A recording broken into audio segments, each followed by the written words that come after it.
Can you hear me? All right. Another YouTube stream, baby. Very, very cool. I should put this on my list because I helped. Not at all, but I should put this on my list though, potentially. It's pro Jared story. Pro Jared. Pro Jared. I'm more of an anti Jared kind of guy. Do do do do do do do. And I said I wouldn't call, but I lost all control, and I need you now. Let's see, Sussy Bacas. How's it going? Man, you guys come in here quick. I can't keep up. Usually, I'm not used to YouTube. Like, on Twitch, I'll go live, and it'll take like a couple minutes before like the alert goes out, and the this and the that, and blah blah blah blah blah blah. Am I completely done with Twitch? Right now, I am like experimenting this week on just using YouTube until Friday. That's what my wife told me, and then I will reevaluate from there. It's like an experimental test run. I kind of like the idea of what I can do here. It's pretty cool. I enjoy it. So yeah, kinda, I guess. Come quick, very good.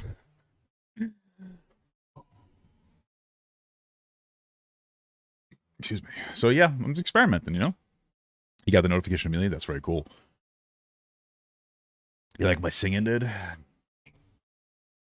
YouTube's not bad. I like the concept of being able to like live stream on YouTube and then kind of leave the VOD up, you know, throw some chapters in there. It's cool. And people pop in more often, you know, some other people, I've had a couple of content creators pop in and say hi, which is very cool. GD super chatted $4.99. Hey. Hi, Papa. Hey, brother, how you doing? I usually catch the videos on YouTube, refreshing change. Yeah, you know, that's a big part too. It's just different. It makes me nervous, you know? It makes me do both. See, people keep saying like, hey, you should stream on both. The thing is, again, is on Twitch, I have an exclusivity contract. If I dual stream, I'll most likely lose my monetization on there. So it's like, what's really the point of sacrificing my monetization on Twitch right now just for what? You know what I mean? Like everybody on my Twitch, for the most part, I can imagine, is already on my YouTube. You know, like I'm a YouTuber that streams. Even when I streamed on Twitch, for a very long time, I've been a YouTuber who happens to stream, and people comment for my like commentary on YouTube. But this is like the platform, like streaming is where I do my content. But most people become post live, you know. So it makes it like a little super chatted, you know? $4.99. Thanks, we love you, Daddy Gut. I love you too, brother. You're about to use your Twitch Prime. I mean, you can still use it if you want. You can still give it to me. But right now, I don't know if I'm going to use Twitch. We'll see. You know, it's just a rough platform, man. It's a rough platform. Twitch really doesn't give too much support to its creators. And there's not a whole lot of support it can give. Hunter Young super chatted $4.99. Hey buddy, reached out about an AI art discussion but wasn't sure where you prefer contact. It's super niche, so no worries if you're not interested. If you wanted to pop in at some point, I do like a viewer chat. You could always do that.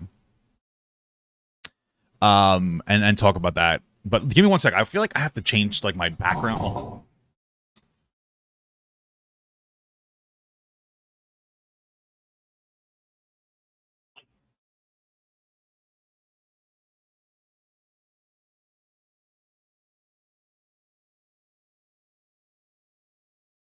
A little better there.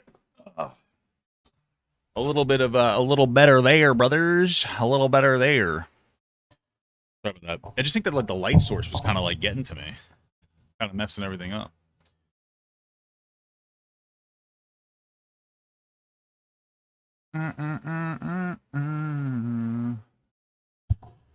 Oh, how's everybody doing today? Yeah, show my dumpy off. Show my dumpy. Showing my dumpy. And the background's not good enough. I don't even think it worked. I think there's still too much light in my room. I probably shouldn't be streaming in a white room, but that's just how it is. The room just happens to be white, so we're just gonna kind of deal with it. You know what I mean?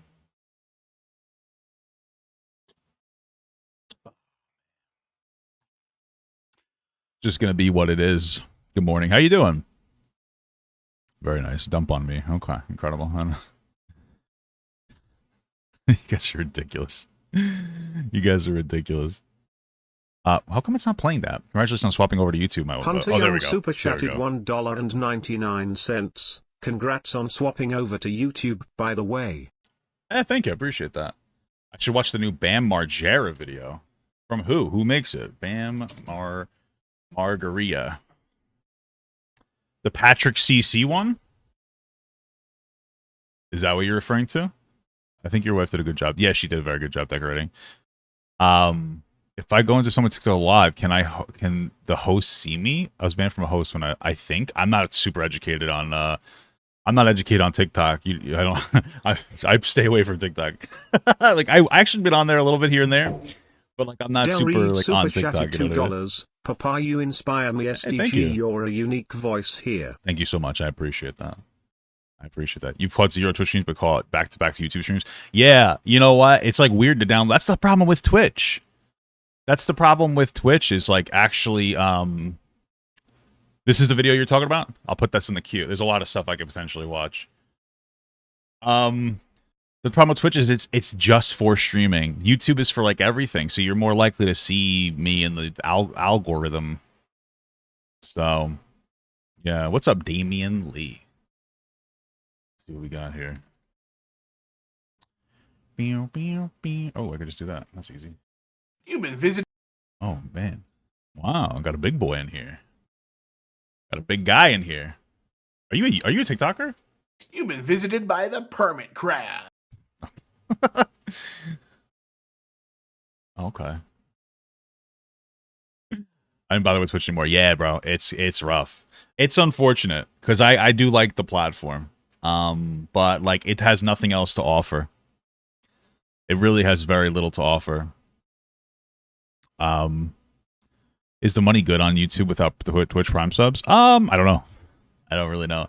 Honestly, I don't make a lot on Twitch. I've been making like $1,000 a month on Twitch, which is money. It's a good money. It's a good amount of money. But I think that's going to be like, I'm sure I'm not going to take a big drastic financial hit.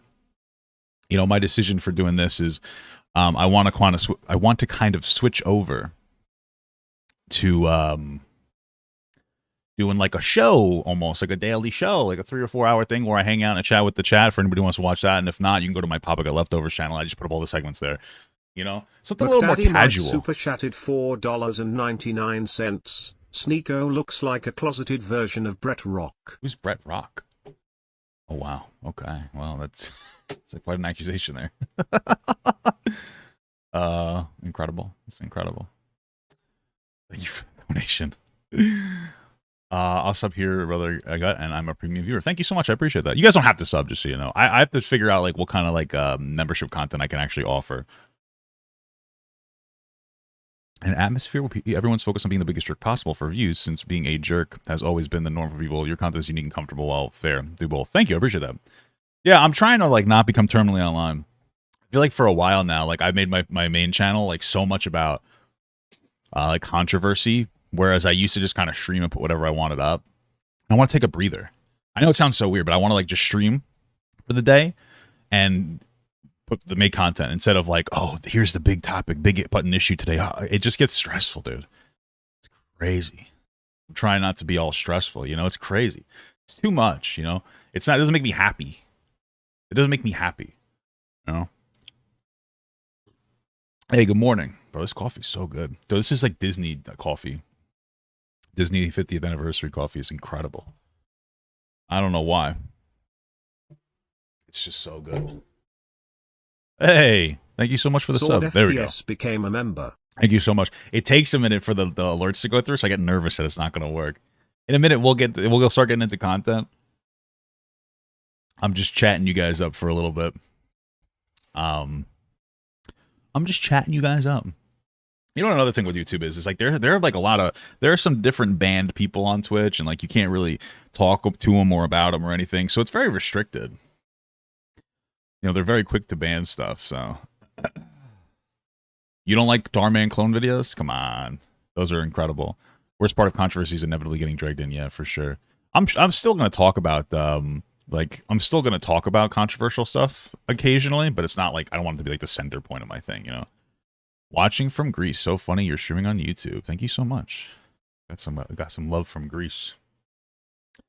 Watch the new Meat Canyon video, maybe if it's something that like I know. You know, I don't want to just watch the video. You know, Meat Canyon. The Big Bang Theory. Yeah, see, I don't even know. I've never watched Big Bang Theory. I'm not a fucking nerd. Like a gaming channel. Yeah, I'm not really big into gaming. You know. Any fun activity plan? We got a couple things. I got my tabs fucking lined up, so we have plenty of stuff to talk about. So don't worry about that. I'm just waiting like 10 minutes, and then I'll get started. I should have popped. I should have popped the timer in on there, huh? How long have I been streaming for? Oh, we got 10 minutes going. Oh, we did it. All right, I'm gonna pause the alerts.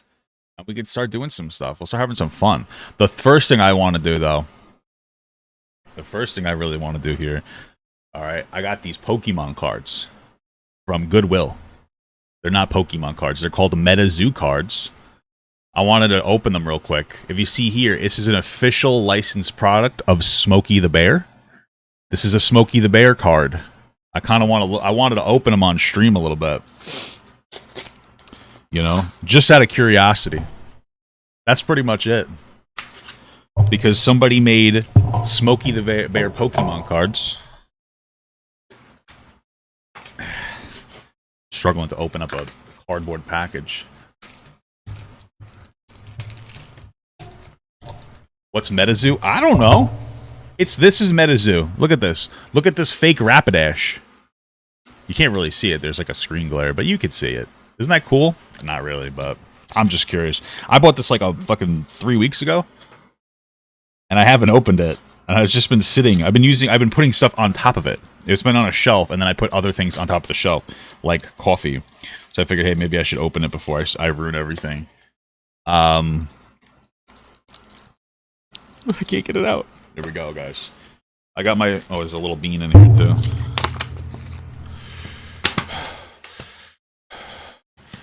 Oh, God, I can't do it. I got it, don't worry. Bro, what's happening here? Dude, this is insane. I almost got it. I almost got it. Just while my camera gets more and more fuzzy, I almost got it. I gotta get a new camera. I gotta figure out how to set up like a DSLR camera. Those dick-sucking lip cameras. Alright, guys. What is this? It's a Smokey the Bear coin. You can't really see it. I mean, it doesn't really matter. I'm gonna lose it in like 2 minutes anyway. Alright, guys. Here's my first holographic. My first MetaZoo holographic. It's a Smokey the Bear. It says the original owner of this page is a proud sponsor of Smokey the Bear. It doesn't have any powerful effects. It doesn't do anything. It doesn't seem to have any powers. I do like the back of the cards. It looks like Wizards 101. All right, let's open our first pack of Rapidash, fake Rapidash cards. And I'll tell you how much these are worth. Okay, guys? I got to give you the amount of... okay. Here we go. There we go. So this is the first card. It's... what the... It's just fireworks with no effect on it. Okay? Cool. This is just the tree that somebody's kid poorly painted. Here's a snowflake. So this card, I don't get it. Here we go. We got Woolly Mammoth. That's a very creative name. And it says arena, all damage done to this beastie is reduced. I'm not going to read Tusk Toss. That's what it does. I'm not going to read all this stuff. What the fuck is this? It doesn't even have a cool name. It's just a woolly mammoth. Those are extinct. How powerful could that card be? Whoa. Starlight Bloom. I don't know what it does, but it's glowing. You can't even see it. It's a ghost. Weeping Black Angel. Okay, that looks alright. It looks like something from Party City, like an ornament. It's kind of cool. What the fuck? This is just called Survival Instincts. It's just a bunny rabbit with an axe and a fucking carrot. That's kind of cool, actually. You know? I mean, I wish they would have named him something cool. Like Snow Bunny or something. Carnal Edge. It's a fish that's about to get the fucking shit eaten out of him by an octopus. Unicorn. Okay. That doesn't look like any Pokemon I've ever seen in my life. Rubberado. Okay. I mean, I feel like this is better than the newest generation of Pokemon. At least it looks kind of cool. Something. It's good. Glastonbury Glowacus? What the fuck are these names? Look at this. You can't even really see it, but look at this. It's insane.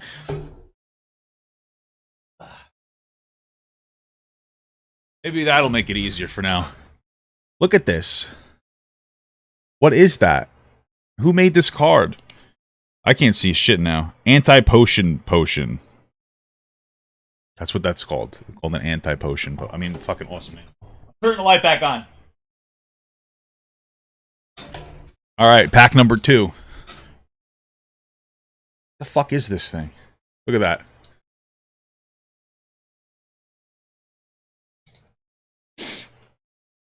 I'm supposed to shuffle the cards to get ultra rare forest. What the fuck are you talking about? All right, guys, we're just gonna go for the. Oh, look, another potion card, another anti-potion potion. We got a light ward. It's just an egg with wings. Another one of these stupid little assholes. We just saw that. The Galawakis. This one, oh, Ohio Grassman. I didn't even think that Ohio existed. What the fuck? Joe Magarak? Dude, look at this. This is like a fucking premium Trump supporter over here. Joe Magarak. I like this guy. He's my favorite. This one's called Sixth Sense. And I don't know what the Sixth Sense is. It just looks like a giant fake Lapras floating in the air. Restricting Roots. This is just BDSM with a crab. Which, let me tell you something. My experience, BDSM always comes with a crab.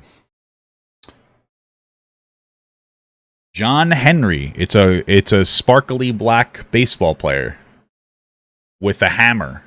So that's cool. My favorite one so far. Not really. Cumberland Dragon. You guys ever go to Cumberland Farms? It's a gas station. It's not that bad. It's also not that good. It just kind of exists. Skeleton Token. All right. Very cool. An island. Nice. And then fire. It's fire with eyes. All right, one more pack, and then we're done with this torture. I thought that this would be a little cooler, but frankly, I don't know why I thought that.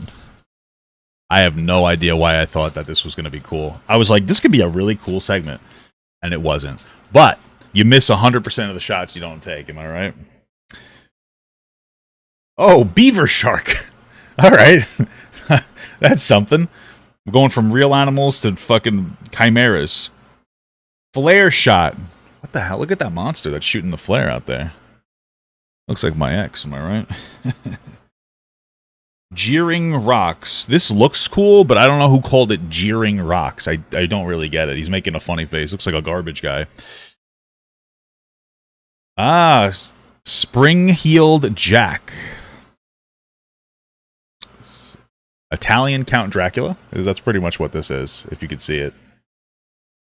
So, Boulder of Power. Looks like a hand, fist, you know, something nice to jerk you off with. Sudden Camouflage. What the fuck? This is so weird looking. These cards are so creepy. Alright.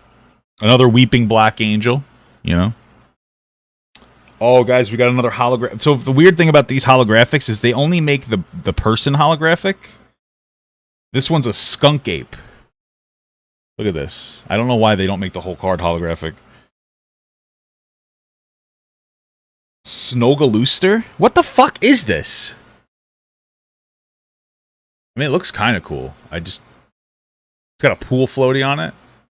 It's like fire and it's just too many things together. Pet token. This is the thing I see when I go into sleep paralysis mode. Isn't that crazy? You know, it's funny. The other day, like 2 nights ago when I was sleeping, my wife was watching Buffy and I was sleeping, and like I guess it impacted me in some capacity because I don't know, it was weird. At one point I started to like go like, help me, baby, help me. And she turned around to me. She's like, are you okay? And my eyes are wide open. And I'm staring at her, but she's like, you were still asleep, she tells me. And I was just like, help me. And I was responding to her, but I was still sleeping. And she said she was terrified. So that might have been my first seizure. Just the tiny island toad bullshit again. And lastly, it's lightning on a tree. Cool. All right, cool. Wow. Well, I'm happy I did that segment. That was really good. That was really worth our time. I appreciate you guys sticking through that abysmal dog shit we just did. Whatever the fuck that just was. That was terrible. What the hell was that? That was awful. That was awful. Okay, but hey, listen. That's the worst segment of the stream. It's out of the way. There's nothing could get worse now. That's the way I look at it. Nothing could get worse at this point. Oh, all right. How do you like that? Money well spent. Yeah, I think it was like $15. What was I thinking? Yeah, casual talk about my first seizure. You know, that's kind of how it was. It just is what it is. I don't know if it was a seizure. I think I was just possessed for a bit. Go to the website. I'm not going to the website. That segment's dead. It's over. It's over. It's over, guys. All right. I wanted to watch this. I have to watch it through TikTok because I tried to look into it outside TikTok and there's nothing as comprehensive. Oh, maybe I won't because I don't want to watch. Just look at this woman. She looks terrible. I'm sorry. A homework assignment for a Florida girl has a lot of people asking, how did this happen? So take a look here. This is a picture of the assignment. It says clearly, send a photo of you doing reading homework in the bathtub. So when I first saw this, it's a little weird, right? Send a picture of you, you know, doing it says right here. It's a religious school, of course, and it says, you know, practice Psalm 24, 1-2 with adults. And then send a picture of you doing reading homework in the bathtub. Now, personally, I don't really understand why that's so weird. Like, my teacher was always asking to see pictures of me in the bathtub. But, yeah. This one says fun with friends. I wonder what that's supposed to mean. Well, the parents of an 8-year-old said that they told their daughter she would not participate in this. They even noted it directly on the homework assignment. Now, the instructions do say... Hold on, what does it say? This. They even noted it directly on the homework assignment. Just cover your child up with now, something. The instructions do say cover up your kid. I just don't understand. I wonder though, like all jokes aside, like why ask for that picture? Like cover up your kid. Yeah, very relatable. I was in the Boy Scouts, so this was very relatable. Very typical behavior. They of course asked your parents not to cover up your kid, you know what I mean? Just so that, you know, they didn't get their clothes wet. You know, what a tragedy.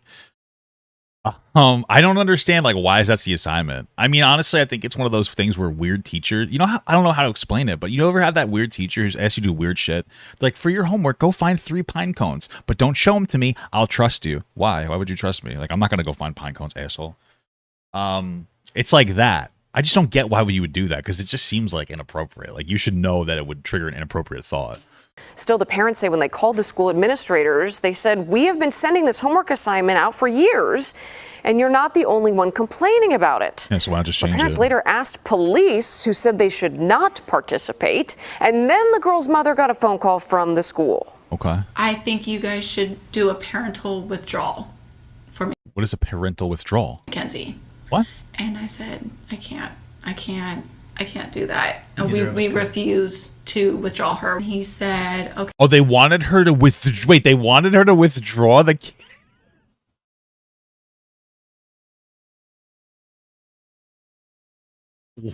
What? They wanted them to withdraw the student from the school because they didn't want to take a picture of their kid in a bathtub? Okay, thank you for saying that. And continued on saying, well, we're going to proceed with an administration withdrawal. Wait, they're expelling the kid? Well, the family says that girl was indeed withdrawn from the Victory Christian Academy in Jacksonville.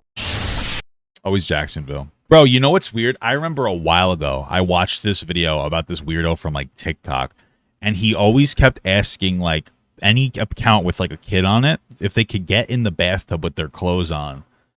And I think they even wanted them to like take a bath. And it's like was some really, really weird fetish thing. And I feel like if you can't understand why you can't understand why like somebody wouldn't want their kid to go in a bathtub clothed or not to the point where you're going to expel them, then I feel like something a little sussy has got to be going on, right? You know, like I was originally like, oh, maybe this is just like outdated, silly, dumb homework. But like now you want to expel the kid for not listening to that? That's insane. I wonder how far up it goes. They've been doing it for 4 years. I wonder if it's been the same teacher for 4 years who signs that curriculum, or if it's like a principal. You think that they're taking the pictures and like holding on to them? Like that's weird. I don't know, dude. A lot of speculation. That's weird. That's bizarre. Nick Crowley is, yeah, that's the one who made the bathtub guy. Yeah. Absolutely bizarre. Absolutely bizarre. We're gonna get to the Sneako video probably after this next segment, I think, because I saw this on TikTok and I was actually interested. So this is the TikTok. This isn't the TikTok I saw. Sorry. Well, my wife wants me to watch this. Literally an hour worth of content through 17 TikTok videos, so I don't know how far we're going to that.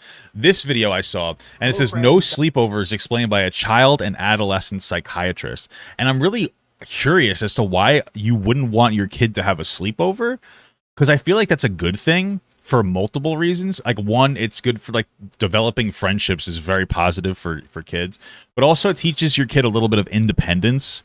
I can't imagine what the drawbacks would be. So we're going to watch the first. This is the first. Shh, relax, brother. Okay, I'm trying to. This is the first part, and then we'll watch like the second part. So it says 5 things I would never do as a child and adolescent psychiatrist. I would never do as a board-certified child and adolescent psychiatrist. Number 1, let my kids have their own smartphone. I kind of agree with that one. My wife is going to disagree with that one. I don't know how I feel. I don't know how I feel about that smartphone thing. I feel like social media is so toxic. Like, I want my kid to have a flip phone so they can interact with me. But, like, dude, social media is so toxic for kids. I feel like it's crazy. Yeah, my wife mentioned this, like, the Try Guys and Ned cheating on his wife. If you want to, like, can you reference me to something or send me something? Go to the Discord if you can, or DM me on, like, Instagram or something with, like, some information I could look at. Not today. Not in my house. Number 2. You're not going to give us, like, a reason why? You're just going to tell us that you won't do it? A television in my child's room. That's a good idea. That's good, too. You know, this is for multiple reasons. The biggest reason for me is, like, wherever you have, like, a thing is what you associate that thing with. I know that sounds ridiculous, but, like, so if you have a TV in your bedroom, you associate your bedroom with watching TV. If you just have a bedroom with nothing else in it, when I'm in my bed, my body knows that it's time to go to sleep. It's the same thing with, like, homework and stuff. Like, it's hard for me to do when I used to do homework on, like, my computer that I play video games on, because, like, that's my video games time, you know? Discord link's in the description of this, my brother. Number 3, talk negatively about my spouse and True. my kids. Never do that, even if you're divorced.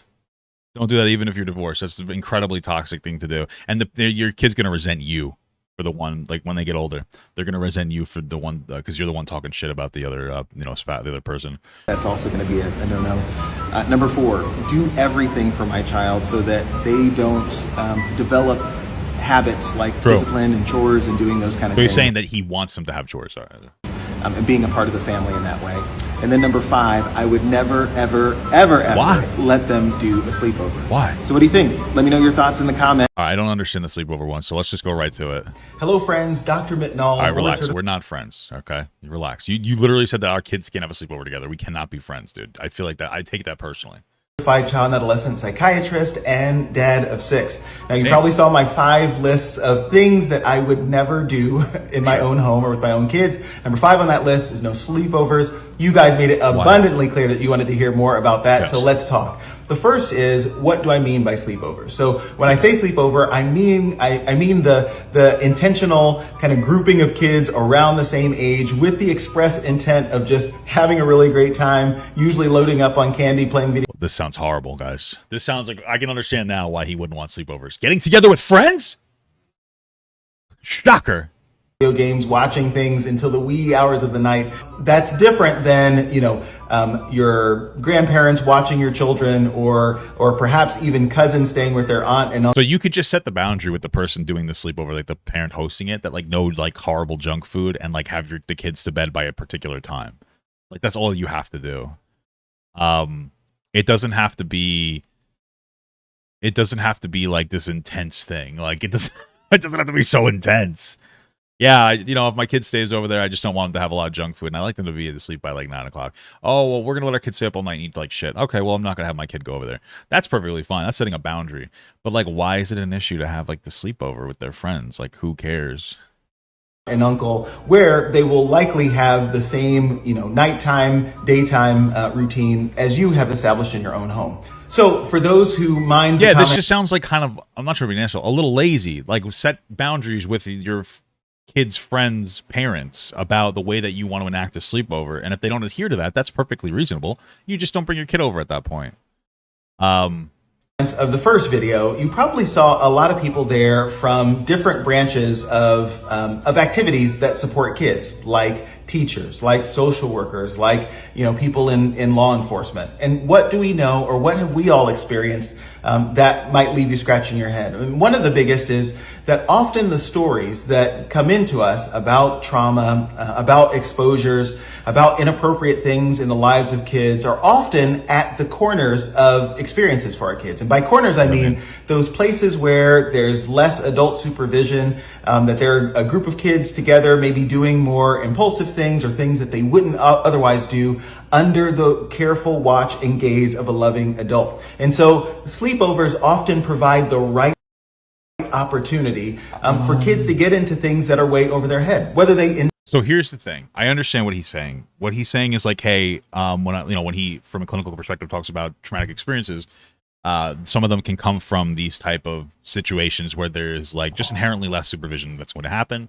The more kids you have, like the more kids that are at a sleepover, there's a lot of different people interacting with each other with different boundary sets. They're still young. They don't understand how to like accurately respect boundaries. Bad things could potentially happen.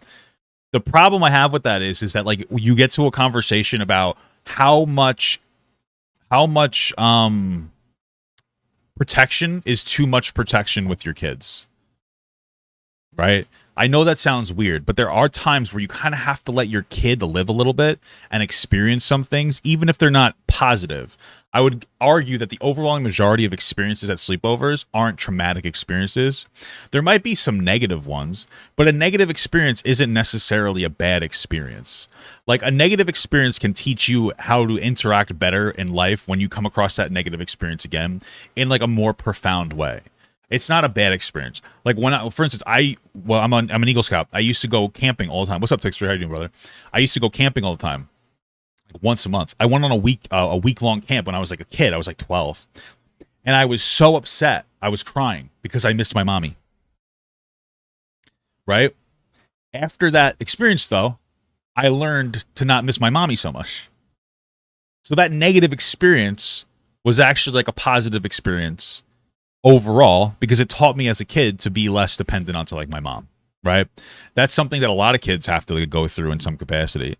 And so I feel like I understand what he's coming from. Like I think he's being a little overprotective, and I want to be explicitly clear because when people say it doesn't mean he's being like a bad person. I hate when people like go super exaggeratory and like, see, he's a bad dad because shut the fuck up. I think it's just a little overprotective, and you have to let your kids live a little bit while also maintaining boundaries. Like I said, like yeah, if I didn't want my kid eating fucking garbage, I would just say, hey, I don't want my kid eating garbage. And, like, I need you to make sure my kid doesn't eat garbage if they're going to stay over your house. And if the parents go like, hey, I can't do that, which is understandable because it can be difficult to monitor all this, I'd be like, okay, I'm just not going to let my kid go over there. It's a little bit different.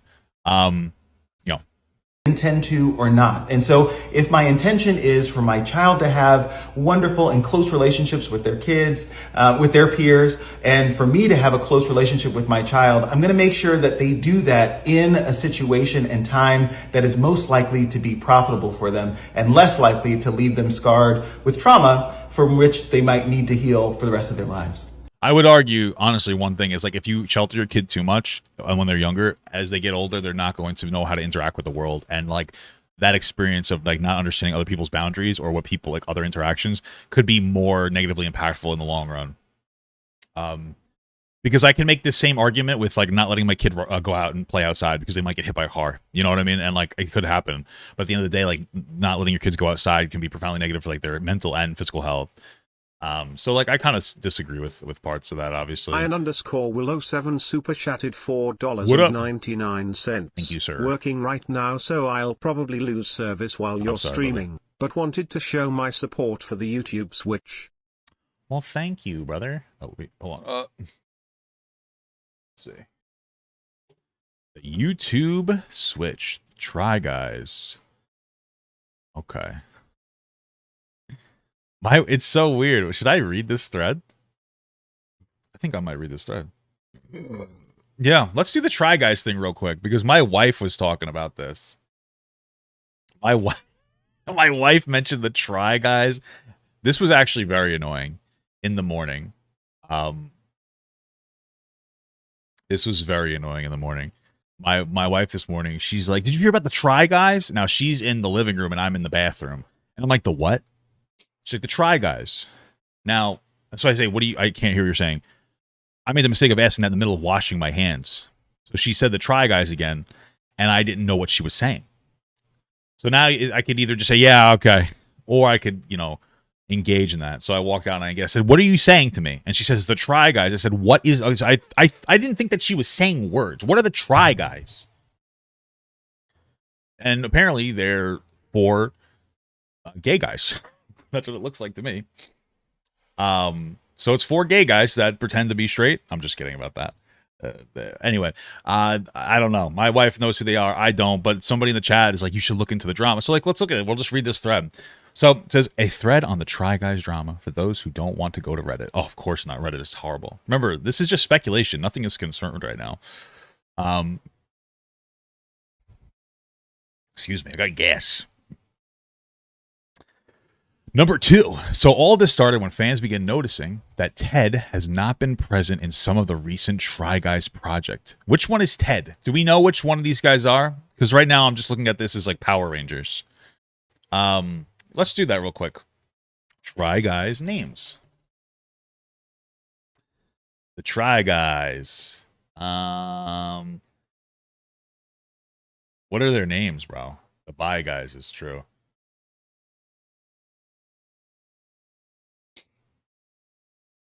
Let's see, BuzzFeed fandom.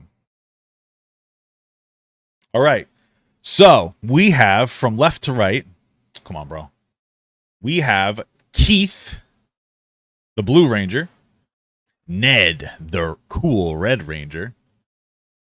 We have Zach, the Green Ranger. And we have Eugene, my favorite, Purple Ranger. It's true. All right, so Ned, I should have kept that open because I instantly forgot everybody's name. All right, so Ned, which is the second guy, is the red guy. Ned hasn't been present in some of the recent Try Guys projects. Ned does not appear in the past 3 video intros. He also has not in the past 3 podcast episodes. Typically, the guys have an intro in their vids where all 4 guys appear, but in recent videos, this has been replaced. Only Eugene, Zach, and Keith appear in the new tracksuit ads at the beginning of the videos, despite Ned attending the photo shoot. Oh no. Not Ned. Fans are also speculating that it looks like Ned was edited out of both Try Guys Ruined Chocolate Eclairs video and Try Guys Try stand-up comedy. What are these? What are the Try Guys? The Try Guys just try stuff? Is that what it is? Try Guys try things? That's their whole thing? Wow. Incredible. 6 days ago, the Try Guys announced they would be switching to only posting videos once a week through the end of October. Ooh. Very interesting. Fans noticed that in this Instagram photo, both Ned and Alex were in Vegas during the filming of Keith's Eat the Menu episode, but they do not appear in the video. Some fans also speculate that a section of the buffet was left out. Now that's a crime. Let me tell you, brother, I will never leave out a section of the buffet, except for the salad bar. Of course. I have no use for that. That is the most useless section of a buffet. A Reddit user, Hamilton390, claims they caught Ned doing something bad. When another user asked for proof, this is what they sent. So here's a picture. Let's see. Okay. I just wanted to make sure there was no tits or anything in it. And if there was, I wanted to look at them first. Hi, I was just wondering, blank was in New York City, but if so, I think there's something you should know. Unfortunately, yeah, she was. Why? So basically, I went out to Niagara, the club, last night and saw her making out with Ned from the Try Guys. That's the one you make out with? Oh, my Lanta. That seems like the weirdest one to make out with. But okay. Maybe he's got a big honker. Maybe he's got a big, hot dog pole. Let's see. I have videos if needed. She was wearing a red dress. I don't know if that helps. Please send them to me. Thanks. And then there's them making out. Ooh, getting a little saucy. Thanks. When was this? Last night. No worries. My apologies. I'm so sorry. Yes, last night. What time? Around 1 or 3 a.m. Where was this? Niagara by NYU. Okay. You see anything else? Was it just the two of them? Just the two of them, nobody else. They weren't even trying to be private. The entire time they were making out. He was touching her and stuff. Okay, just spoke to Ariel for an hour. Favorite mermaid. Cool, I DM'd her as well. I hope you both have a great night. Damn, so somebody ratted on this guy? He was just trying to get some wet. Damn. Allegedly, a random person messaged Hamilton390 sending them a blurry video that claims Ned making out with a woman in a red dress at a bar. Hamilton says that he talked to Ariel about it for an hour. Will Thayer, who is Alex from the Food Babies. Is there another Alex? Damn, what a snitch. Removed all his photos with her and does not follow her anymore. This account is now back to private. 10. YB, who is close friends with Alex and is the other of the Food Babies, is no. What the fuck is a food baby? Oh my god. Bro, what is a fucking food baby? I mean, I know what a food baby is. I know what a food baby is. I have one of those daily. You know, you eat a little too much food and you dump it out of your ass, but I don't really understand what a food baby is. I'm talking about it. I thought that these were the Try Guys. Now they're the Food Babies? Oh my god. Oh, remember, this is a rumor and speculation at this point. The Try Guys have not confirmed anything. Who cares? Right, so what am I hearing here? That this guy might have kissed another girl, cheated on his wife? I mean, yeah, you shouldn't be doing that, but why would that make him removed from the videos? What's happening here? What is the drama here? Why is this something that we're like, oh my god. The Food Baby Try Guys. One of them might have kissed another girl at a party. Do what every normal wife would have done and just kill your husband and move on. Is that what it is? He loves his wife a lot, and so then he was kissing another girl? Maybe they were trying something new, bro. Maybe they're spicing it up. I don't know. But okay. I mean, cool. That's something. That's something. Optics, yeah, I guess so. I just feel like it's not that big of a deal to me. She won the Try Guys in the divorce. Ah, that makes sense. Yeah, he allegedly cheated. Yeah, okay. You shouldn't do that. But I mean, it's like we're all shitting our pants over that. Okay, well, I get it. They just had a kid. Just looks bad for the company. I guess so. What's the company? Like, what's their audience? I don't know. Okay. Oh, you Ned, stop. You guys are pieces of shit. All right. This is the moment, though. I think I might pee before I do this. Should I do that? I think I can hold it. I'm surprised I haven't had to take a dump. To be honest with you, I've been drinking this coffee like an animal. Such good coffee, dude. Really is so good. It was so good. What is this? The game show host that kisses kids. All right, maybe. Could potentially look at that later. You guys sent me some banger stuff over here. Go pee. I gotta get a piss cam so I never have to leave you guys. Only on OnlyFans. Bro, I would never do that. I would never do that because I'm a grower, not a shower. You know what I mean? I'm a grower, not a shower. All right, guys. Here we go. It's a video from Dantavius. I was chatting with him. He's a cool guy. I remember him from TikTok. We were chatting a little bit. And he said, hey, I'm coming out with this new Sneako video. You should take a look at it. I said, absolutely. Anything for content. I'll do anything for content. I'll do anything. I'm just kidding. But I was like, yeah, it sounds interesting. And what interests me about it more than anything else is it's more of a focus on his course. which is something I've never seen anybody cover. I just haven't seen it. I don't know if anybody has done it. And so, like, that's why I'm interested. Outside of that, I don't really care too much about what's going on with Sneako anymore. I feel like we've talked about it a lot. But it has to do with his course, so I'm kind of interested in that.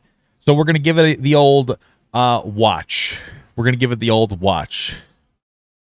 It's time to stop scrolling and start monetizing. I think the reason so many scumbuckets are making so much money is because you're buying stupid fucking courses over and over, thinking that there's some fucking magic formula. Let's get this. Gary V speaking truth? Wait a minute, Gary. Gerald, how are you the one speaking truth? Because here's the thing. Here's the part about Gary V speaking the truth that's a little bizarre to me. Okay? This. On this episode, I have my dad join me. That's it. I don't understand that. But hey, you know, what are you speaking facts though? Right, bro. The reason so many scumbuckets are making so much money is because you're buying stupid fucking courses. Back in the day, when you asked a child what they wanted to be when they grow up, they would say something like fireman, astronaut, yes, fireman, gynecologist. Okay, maybe that last. You could have used. Wait, why didn't you? What's this guy's name again? They would say that's Dantavius, something like astronaut. But like Johnny Sins, well, you could have used every single picture of Johnny Sins. That's like a doctor, an astronaut, like a firefighter, this. I feel like you could look that up and you could find anything. Let's see, Johnny Sins firefighter. Ooh. See, there's one right on here. I have it on my screen. I feel uncomfortable showing it to you. Oh wait, I could show that. I could show that. You could have done that. Come on, you missed an opportunity. Not fireman, gynecologist. Yeah. Okay, maybe that last one was just me. But times have changed. Today, if you know what's interesting though, and the women in the chat, you guys can agree or disagree with me, but I guarantee you're gonna agree with me. Men make better gynecologists. Okay? And the reason why, okay, and this is just what I hear from women, is that women are too rough down there. Women gynecologists are a little too rough down there. They're a little too, they're like, you can handle it. You can handle this. Meanwhile, the guys are like, oh, we've got to treat delicate, you know, it's like they hold it up, you know? It's true. It's true. It is very true. And you know this. And I know people will be like, it's kind of weird that a guy wants to be a gynecologist. But hey, listen, you know, they're a little nicer. You know? It's just like women nurses are better when it comes to putting a catheter up there. You know what I'm saying? They're gentler. That's all it is. If you ask a kid what they want to be, they'll most likely say a YouTuber or a Twitch streamer. Really? I said a firefighter or a Jedi. With kids. Once you reach adulthood, you quickly realize that life kind of sucks. Spending 8 hours a day in an artificially lit building, working for a faceless corporation that doesn't give a shit about you, only to come home and feel like you've accomplished absolutely nothing, is a sad reality for many people. Absolutely. And when you finally get home after... Listen, I think a lot of this has to do with the lack of availability of jobs and the fact that jobs are paying less and less year by year. A lot of this has to do with technology displacing jobs and driving down wages. Not to get too serious, but we obviously need some kind of way to subsidize the fact that these jobs are disappearing and we're getting paid less for these jobs. And so what we need to do is turn towards some kind of like a universal basic income or a negative income tax. Not going to go into the specifics. However, what I can tell you is you have a little bit of a level of control over how successful you'll be within this minefield that we exist in right now. And your best bet as a young person is to gravitate towards a job that either you are very passionate about, so you will love it even if you may get like underpaid, or if you're down for it, some kind of a manual, some kind of a trade job, carpenter, mechanic, plumber, computer science. These are the fields you want to get into. It's very difficult to automate away a plumber because plumbing is a difficult, it's an intricate job that's not like menial labor, right? Like they will automate fry cooks. You're flipping a burger, you're flipping some fries over, you're flipping a this, you're flipping a that. Plumbers, every bathroom is generally different. Everything's angled generally differently. You need somebody to go in there and do things specifically. It pays well, good benefits. HVAC is another one. These are the jobs that you're going to want to try to gravitate towards. Not everybody has a dream job. If I was a welder, thank you very much for saying that. If I was 20 years old and when I was 18 and they were like, what do you want to do with the rest? What do you at 18 want to do till you die? Hey, you're retiring in 40 years. What do you want to do? If you can retire in 40 years. 50 years, you'll be working. What do you want to do? Who the fuck knows what they want to do? If you don't know what you want to do, Do a job like that, because even if at 30 you decide like, hey, I want to switch career fields, and you're a welder, you just worked in the industry for 10 plus years, you have a lot of money, you have the ability to and you have the ability to use that money to go back to school for something you might actually want to do. So just make sure that you keep that going on. Yeah, so somebody in the chat says, this dude literally just said jobs are disappearing, LMFAO, Papa, you're wrong here. So I'm objectively correct. I want you to understand that like when you're looking at job creation, it doesn't really factor in job loss as well. Overall, labor force participation rate, which is like people actually participating in labor force, has gone from, I believe, about 90% in the 1990s to about 62.5% today. There are less and less people in the job force. You're seeing technology displace jobs, drive down wages. If you go to any supermarket, you will see 8 self-checkouts with 1 person watching them. That is 7 jobs that are being lost. I know that, and I don't mean to make an example out of you. I know a lot of you guys, like I know that you probably felt really powerful about this because you have a very limited understanding of what's going on in the world, but you probably should try not to operate in a way that embarrasses yourself. Like, take a step back and consider what you're saying. You just be like, hey, I don't think that's true. But it is. I need you to understand this. There's constantly a shift for bigger businesses to automate away your jobs. Factory jobs are closing down in states like Ohio, I believe, that are very factory job specific. I live in an area that's generally pretty robust. If one business goes out of business, the entire landscape isn't going to shit itself. But when it comes down to like factory towns, once that factory is out, the entire economic infrastructure is pretty much shit on. And so now people have to either go into unemployment or they have to go on permanent disability. It's not good for the actual longevity of these towns. It keeps them like static, but it doesn't really like prop these towns up. There's a big issue. So I just need you guys to understand that these are very real problems. Technology is displacing jobs and driving out wages. And anyway, that's the point that I'm making. For a long day, you wind down by watching your favorite YouTuber or streamer or TikToker, and you think to yourself, man, I wish that was me. Well, your favorite influencer is aware of this, and some of them are willing to exploit this for their own gain. Within a few years, we've seen a wave of influencers leveraging their fame to create courses that are supposed to teach you how to escape the matrix. But are they really trying to help you escape the matrix, or just bring you into their own matrix? I'm going to get into a view. Yes, I understand that the increase of automation is driving down costs of some products, but you have to understand that there's less people with money that can contribute that to the economy, and those people end up going on to welfare in some capacity, which is not good for our society, at least not the way that we operate with welfare.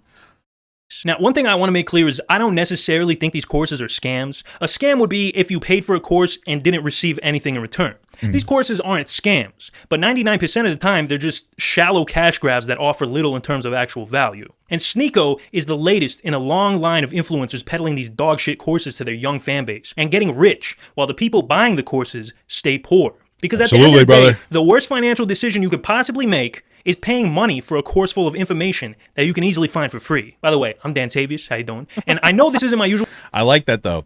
People have been calling things like this a scam a lot. Like Andrew Tate's scamming people out of this, that. Or it's a multi-level marketing scheme. They offer something. It's just not very good. So you pay whatever you pay. So like, let's say it's $50. You pay like $50 for a month for like Andrew Tate's thing.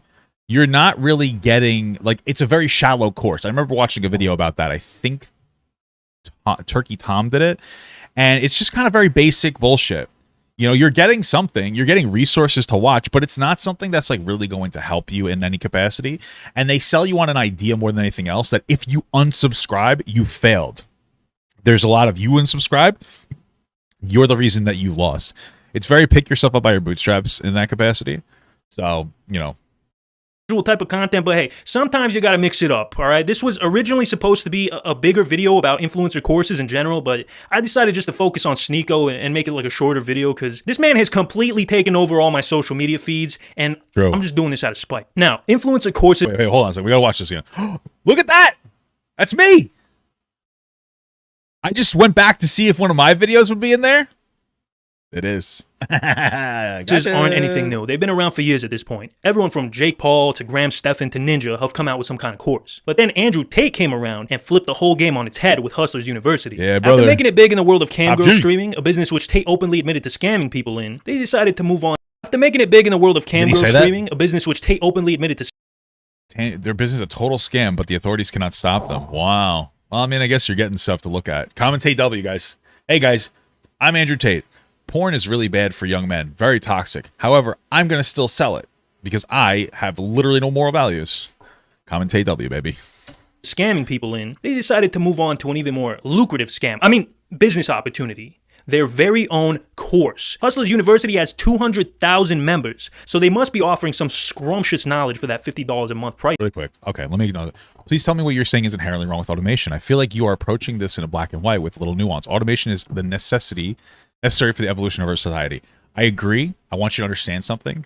When I say I want universal basic income, we need to acknowledge that automation is allowing people at the top to siphon our money out and funnel it up to the top. That's why we're seeing massive amounts of wealth disparity and a growing lower class and a shrinking middle class. The reason I'm an advocate for something like some kind of like universal basic income or negative income tax is to take some of that money from automation and distribute it into everybody rather than the top 1% or the top 10th of a 1%. Because automation, technology that makes everybody's lives easier, should do just that. Make everybody's life easier instead of just some people's lives easier. That's the point that I've always been making. I'm sorry if I wasn't clear about that. But that's what I'm talking about. Everything has positives and negatives. But that's like the biggest negative. If we don't get control of it, is going to be like the downfall of our society. Truly believe that. Anyway. I didn't want to make this like a big UBI conversation, but I guess I should have clarified that a little bit more because like if I don't clarify everything I'm saying, obviously some people who haven't seen my takes before aren't gonna know what the fuck I'm talking about. So that's my apology for that. Sorry if I came off a little bit aggressive before. Sorry about that. I just had a first cup of coffee for the day. All right. Nah, you weren't really misinterpreting. I think I needed to be a little bit more intelligent about the way I expressed that take. Sorry. Price tag. I got curious and I actually signed up for Hustlers University. I was in there. I was taking the quizzes. I was reading the lessons. I also signed up for something called Hustlers, but it wasn't like a university. It was just a lot of big tits. Since I was talking in the Discord, I did my due diligence. And this might surprise you, but it was shit. But I don't want to spend too much time about HU because the focus of this video is Sneako. Just know that it's very basic surface level knowledge that you can very easily learn by going on YouTube for like 5 minutes. That's a common theme with these types of courses. If you can't figure out the shit that's taught in Hustlers University on your own, then you must be mentally deficient or something, and you're probably not going to be rich. Because it's a lot of young men like looking for guidance in life. You know what I mean? It's like that's what it is, and I feel like a lot of them are like, this is the problem, is that we have a horrible dog shit infrastructure to like support people in general. But I feel like a little bit specifically young men in some capacity. And what I mean by that is like there are issues. Men and women both have like other issues. Women's issues are very like forefront, which makes sense because women have like historically been shit on more than men. The problem is the biggest issue facing men, I think, is that there is a drastically higher expectation for men to succeed in society than women. You could say, well, that's the patriarchy's fault. It doesn't matter. Not every man created patriarchy, so we need to stop saying patriarchy because when I give a hey, men have a problem, and you respond, but the patriarchy, what you're doing is you're saying that somehow those men created the problem that they're in when they didn't, right? The society exists, and then we kind of fill into that society. And so, like I said before, it's difficult for a lot of people to get jobs, and then like men are a bit disproportionate. Like there's more expectations for them to work and get jobs. And so like they're like, what do? I don't know what to do. They've been telling me to go to college my entire life in high school because they want to, they get, I don't know, they're fucking, like the high school to college pipeline is bizarre. I don't think I've ever heard a story of a guidance counselor sitting somebody down saying, maybe you should be a mechanic. They're always like, you should just go to school for 2 years. Figure it out. Just got to figure that out. Right. And so like, that's one of the issues. And so like, they don't know what they're doing. And then you have Andrew Tate and he's like, hey, here's something. And like, you know, we also have a generation of missing fathers, so they're looking for like a strong father figure, and they look at Andrew Tate, and he's a cool guy with a Bugatti, and he beats people up. So like that's very superficially a man thing to be, and so they're like, I want to be that guy, right? When they just need their own father to be in their life. You know what rich people don't do? Spend $50 a month on internet courses just because they think the guy who promotes them is cool. But the quality of the course doesn't really matter. What does matter is those sweet, sweet affiliate links. Oh, yeah, if you're brother. unaware, Hustlers University has an affiliate program, which means that anybody who signs up for it gets a link. They then post a clip of Andrew on YouTube or TikTok or Grindr or whatever, and if somebody clicks that link, they get some money. My favorite part was Andrew Tate complaining that people were cutting him out of context in clips, and every clip that he showed was somebody who liked him cutting him out of context. It was like, this is what, it was them saying, this is why we think you're cool. Because you're like, fuck women. And it's like, people take me out of context. Well, yeah, because that's what they get out of your message. Not only does this make Andrew rich, but it also spreads his name out to all corners of the internet, which makes more people aware of him, which causes more people to click on the affiliate links, which causes more people to join the course, and so on and so forth. Say what you will about this guy, but he's very smart in a Machiavellian way. Now, it's only natural that when you have a successful business model like that, you're gonna have some people who try to imitate you. Which brings me to Sneako. There's no secret. You don't need Hustlers Academy. You don't need this. If you join my course, don't join a course and expect to learn everything. They're not going to solve your problems. You need to seek out that information for yourself. Wow. That's a really smart thing to say, Sneako. 6 weeks later. I want to teach you everything I know about how to make money online from the Damn.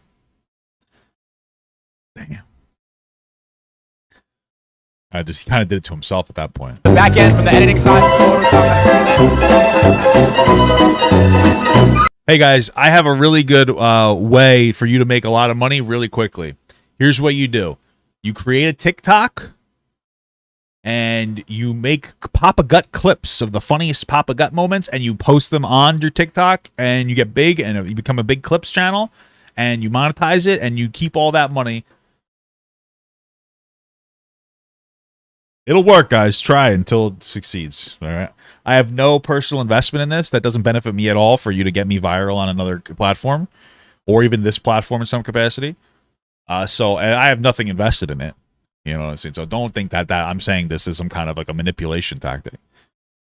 Okay. But, you know, you never know. After seeing how much of a massive success Hustlers University was, Sneako decided to make his own version. Because he is similar to Andrew Tate in many ways, except less rich and less charismatic and less funny and more retarded. And while Andrew Tate is selling you a Bugatti and a yacht, Sneako... Jesus Christ. I don't want a Bugatti. I want a 2024 electric Dodge Challenger. That's what I want.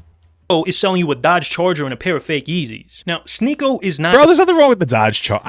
Listen, I don't like the Charger as much. I like the Challenger. I want like a wide body. Woo! A businessman, but what he does know is how to create content. And not only that, he knows how to create good content. The man has been on YouTube for almost 10 years and he's made hundreds of videos. There's no denying that the videos on his main channel are Was this real that he got hit in the nose or was this when he faked it? Because I remember he admitted he did like a fake thing where he pretended to get beat up. Isn't the fake one or is it the fake one? Extremely well made, carefully thought out, beautifully edited. Which makes it even sadder that this is what he's known for these days. So do you feel like for people depression is a choice? Yeah. Yes. I'm in bed, man. Get up, pussy. I'm tired of that shit. Okay. But this is the type of content that's made him absolutely explode in popularity in the last few months. And there is a little, it's not depression isn't a choice. There are a lot of underlying reasons to be depressed, but if you got to do your best to like mitigate that. So like sometimes helping to remove your depression is something as little as keeping your room clean. And that sounds stupid, but getting up, cleaning your room can make you feel like so much better. It's like a little step. So if you're feeling like really depressed and you look around your room and it's a little dirty, clean up your room. Get up out of the bed, clean up your room, do your sheets. You'll feel positive and productive. You'll sleep in like a comfortable place. It'll be good. And you could slowly make steps to improve your life from there. You know, I would do my best to not take medication because I think that comes like with a lot of positive negatives. But if you need medication, do that too. But also try eating better because that can help you a lot with like feeling better. I think it's gone to his head a little bit, to be honest. Like, this man really made a 50-minute long documentary about himself. Woo! You know how fucking narcissistic you have to be to make a documentary about yourself? You know, there's a saying I'd do it. back in the old country, which roughly translates to, he eats his own shit and thinks it's chocolate. I know that's kind of a gross image, but I think you guys get the idea of what I'm trying to say here. The guy has a big ego, and this really comes across in his course, but we're going to get more into that later. The first thing you're going to notice when you dive into the creativity kit is that it's a fisheye lens thing. How little thought and effort was put into it. The editing is minimal. It's like one take in OBS with the occasional cut here and there. But the most egregious thing of all is... Here you guys go. Here's my OBS. Woo! Not like my content, am I right? Is that his fucking Twitch subscriber notification thing keeps going off every 5 seconds. Get complacent. What that specific... You used to be better. He's complacent. The liberal woke for the fact that he's just destiny. Hey, he's right about this one. What that specific... You... Subscriber notification thing keeps going off every 5 seconds. Get complacent. What that specific... You used to be better. He's complacent. The liberal woke... Liberal woke. He's right. Sneako, speaking facts. Comment Sneako W. Comment Sneako W. And an L together. It makes one of these. That's like a... Well, I guess it's almost like half a swastika. Oh, we should probably not do that anymore. For the fact that he's just destiny. That was a good point. But that's not creativity. Real time. He has never made French Montana. Or this was because I was getting to the truth. Most of this course isn't even taught by Sneako himself. I'm going to play my alert.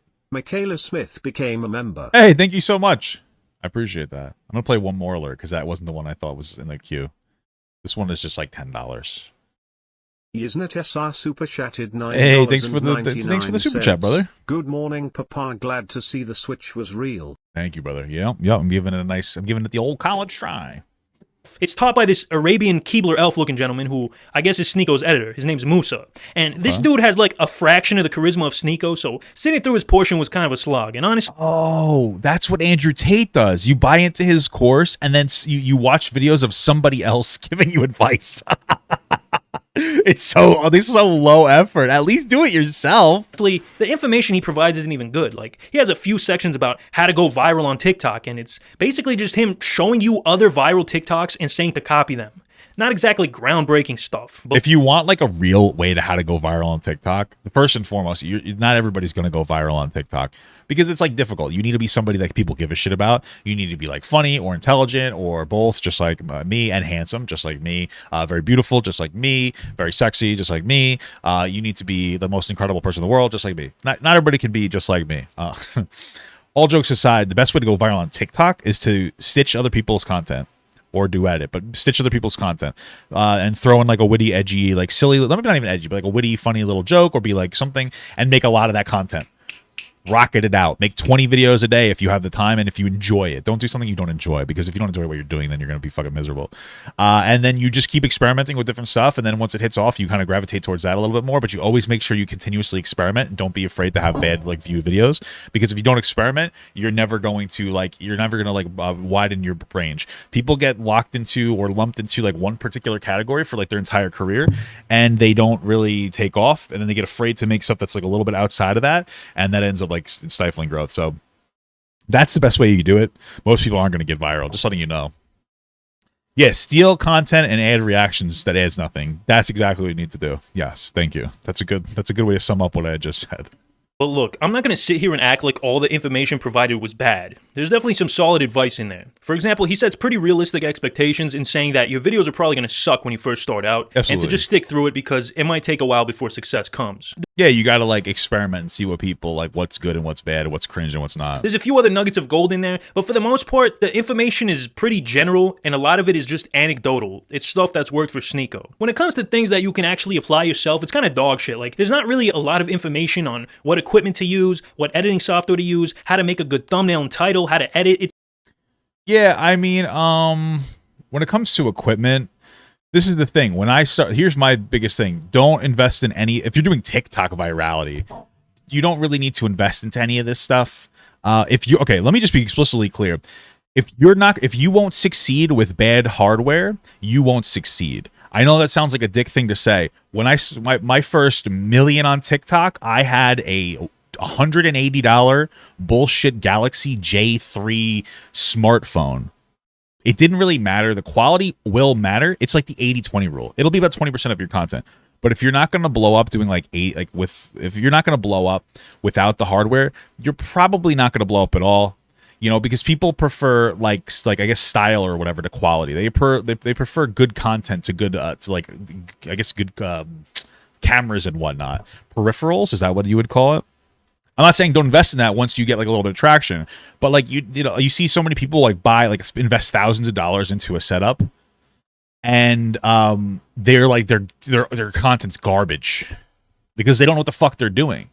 You know what I mean?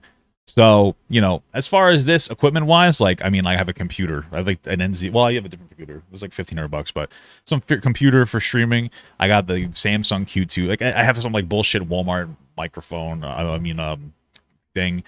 I should probably get a new webcam. Editing software, I use Wondershare for Share Filmora. It doesn't really matter. Thumbnail and title, I just make them, bro. I like take the simple approach.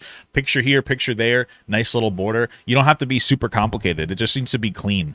People go like crazy. How to edit. You know, I guess I took a game web design course, but some of these things you could teach yourself online, like from YouTube, and you could like really let that take off. You know. It's extremely lacking in what I consider these very crucial areas, and a novice to the YouTube game might not even notice these things, but me who's, been making videos for a while now, it just stands out so much more. The more I watch this course, the more I realize that teaching people was an afterthought. Aside from the affiliate program, which we're going to get into soon, it seems like instead of teaching people how to successfully monetize their creativity, what he's doing more of is, number one, humble bragging. Tomorrow, I'm about to fly to Puerto Rico and meet up with this crypto multimillionaire. A lot of people are impressed by the fact that I'm able to talk so fast because I'm challenging people. I'm making people think. It's creative. It's different. It's always changing. And that's why people like it. That's why I can do meetups all over the world. And YouTubers like me can't do that. And number 2, talking shit. I like that, humble bragging. That's an interesting term. I never heard that before. But that's exactly what that is. About people he doesn't like. XQC's a gamer. He will only game. He will never grow. He's not an artist. He found his demographic playing stupid video games. XQC is rich and has no incentive to do anything differently. I think that once you become very successful financially, you it tends to stunt your growth because you're not really being confronted with stress in any true or real or meaningful capacity. There are different types of stress. You need stress in your life, enough of it to help you overcome it so that you can become a better person, but not too much that it will overwhelm you. When you get rich, you no longer grow. Sneako's in the same category. One of the biggest issues that will happen with people in the manosphere, but also this is something that super leftist people do as well, is you get sunlocked into a particular ideology that you cannot divert from, or else you will drastically lose steam. Hunter Avalon's probably a good example of this. He's not a bad guy. He changed from being very conservative to being a normal person. He's a good guy. But when you get pushed into this niche, if Sneako stops making this type of content, he's going to have a very difficult time being successful doing anything else because nobody really looks at him for his takes. People look at him for the take they're expecting, right?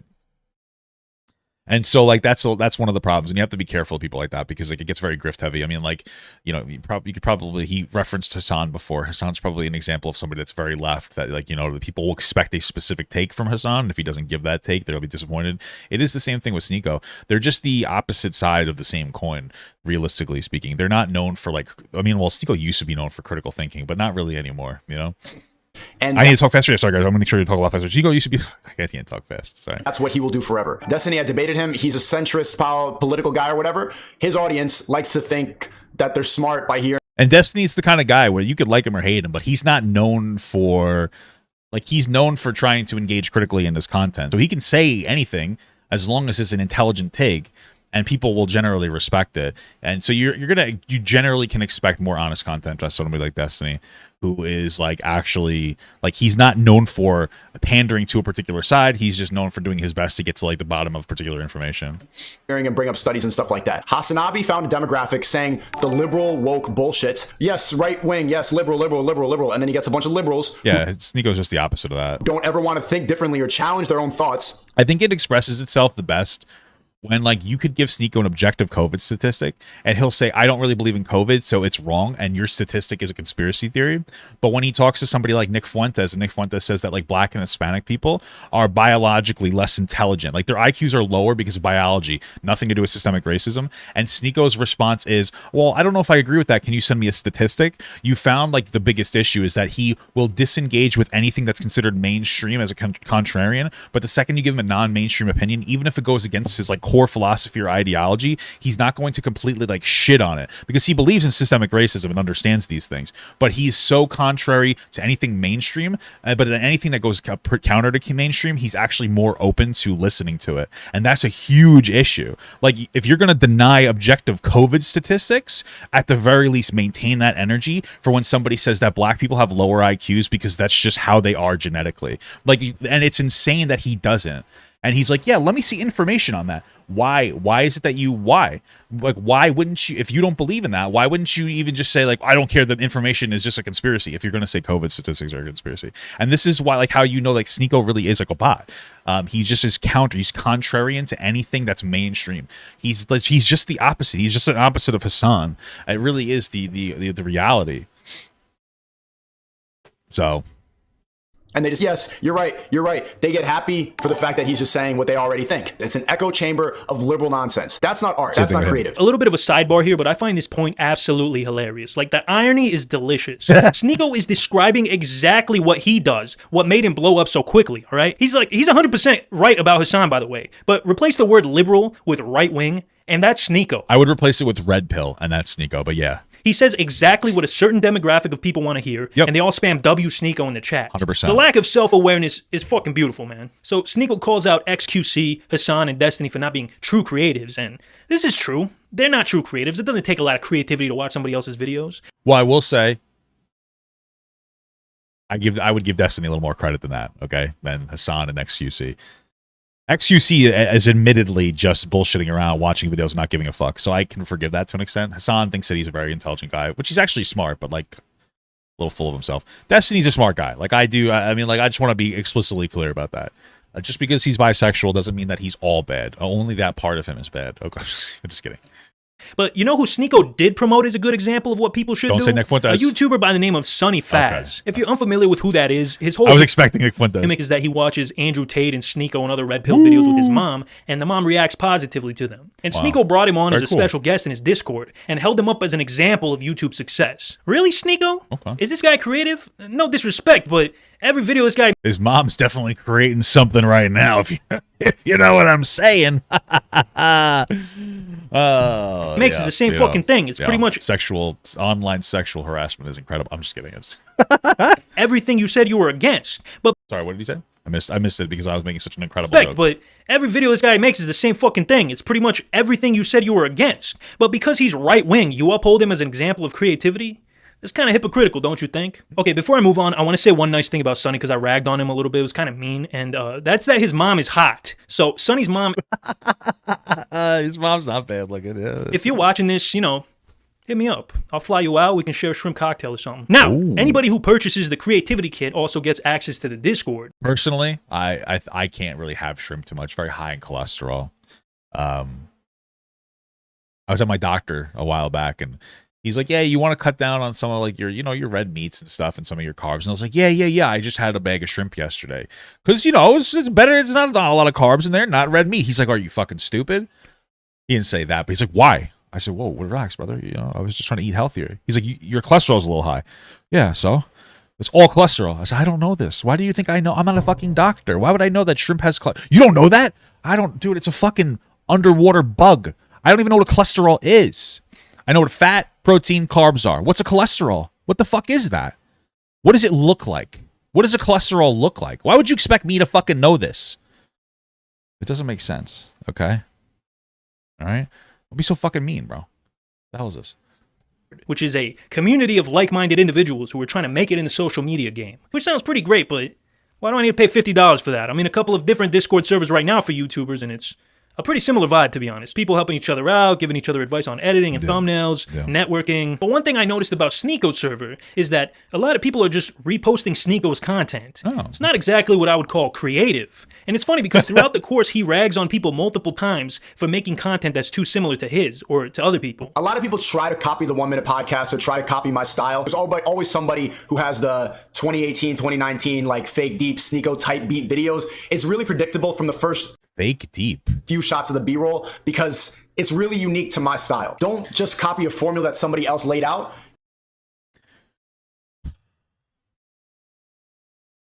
I'm just sitting on that for a minute because I think that there is a difference between copying someone's content and being inspired by somebody's content. And I guess I don't know exactly where we would draw the line. I don't know what the videos he's referring to are, so I can't be very explicit.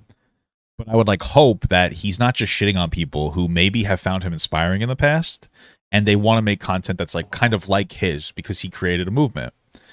That seems like really weirdly condescending. If that's what's happening, I mean, it's possible that I don't know. But that seems weirdly condescending. Also, on the street videos have been done for like quite a while. You know. So my biggest issue with those on the street videos is that like they'll be out there for like hours at a time and then they'll like put up 10 minutes worth of content. And a lot of times that content is like what you went there looking for. So if like I went somewhere looking for like to make fun of like a particular group of people, and I talked to like 150 people that day for 5 hours. Let's say I wanted to make like a homophobic video about how like I hate gay people. And so I went out and I decided to talk to gay people and like a gay community. And I spent 5 hours there and I found 10 minutes worth of conversations with 4 gay people that fit the stereotype I was looking to say all gay people fit. That's like that's where a lot of these like types of like on the street content get very, very like uncomfortable. Because a lot of times they're going out with a particular idea about the world. They're not trying to educate themselves. They're just trying to show you They're just trying to show you what they think of like a particular community, and they're just trying to like pander to a confirmation bias that people have. In this instance, it would be people that are homophobic have, rather than just talking to people and being like, hey, I talked to people for an hour and here's everybody I talked to, and like some of them were really cool, and I like learned that, you know, maybe these stereotypes are harmful and dangerous if we like forcefully uphold them in this toxic way. Take bits and pieces that other people have paved, but still use it to be different. Because trust me, you do not want to come off like a copycat.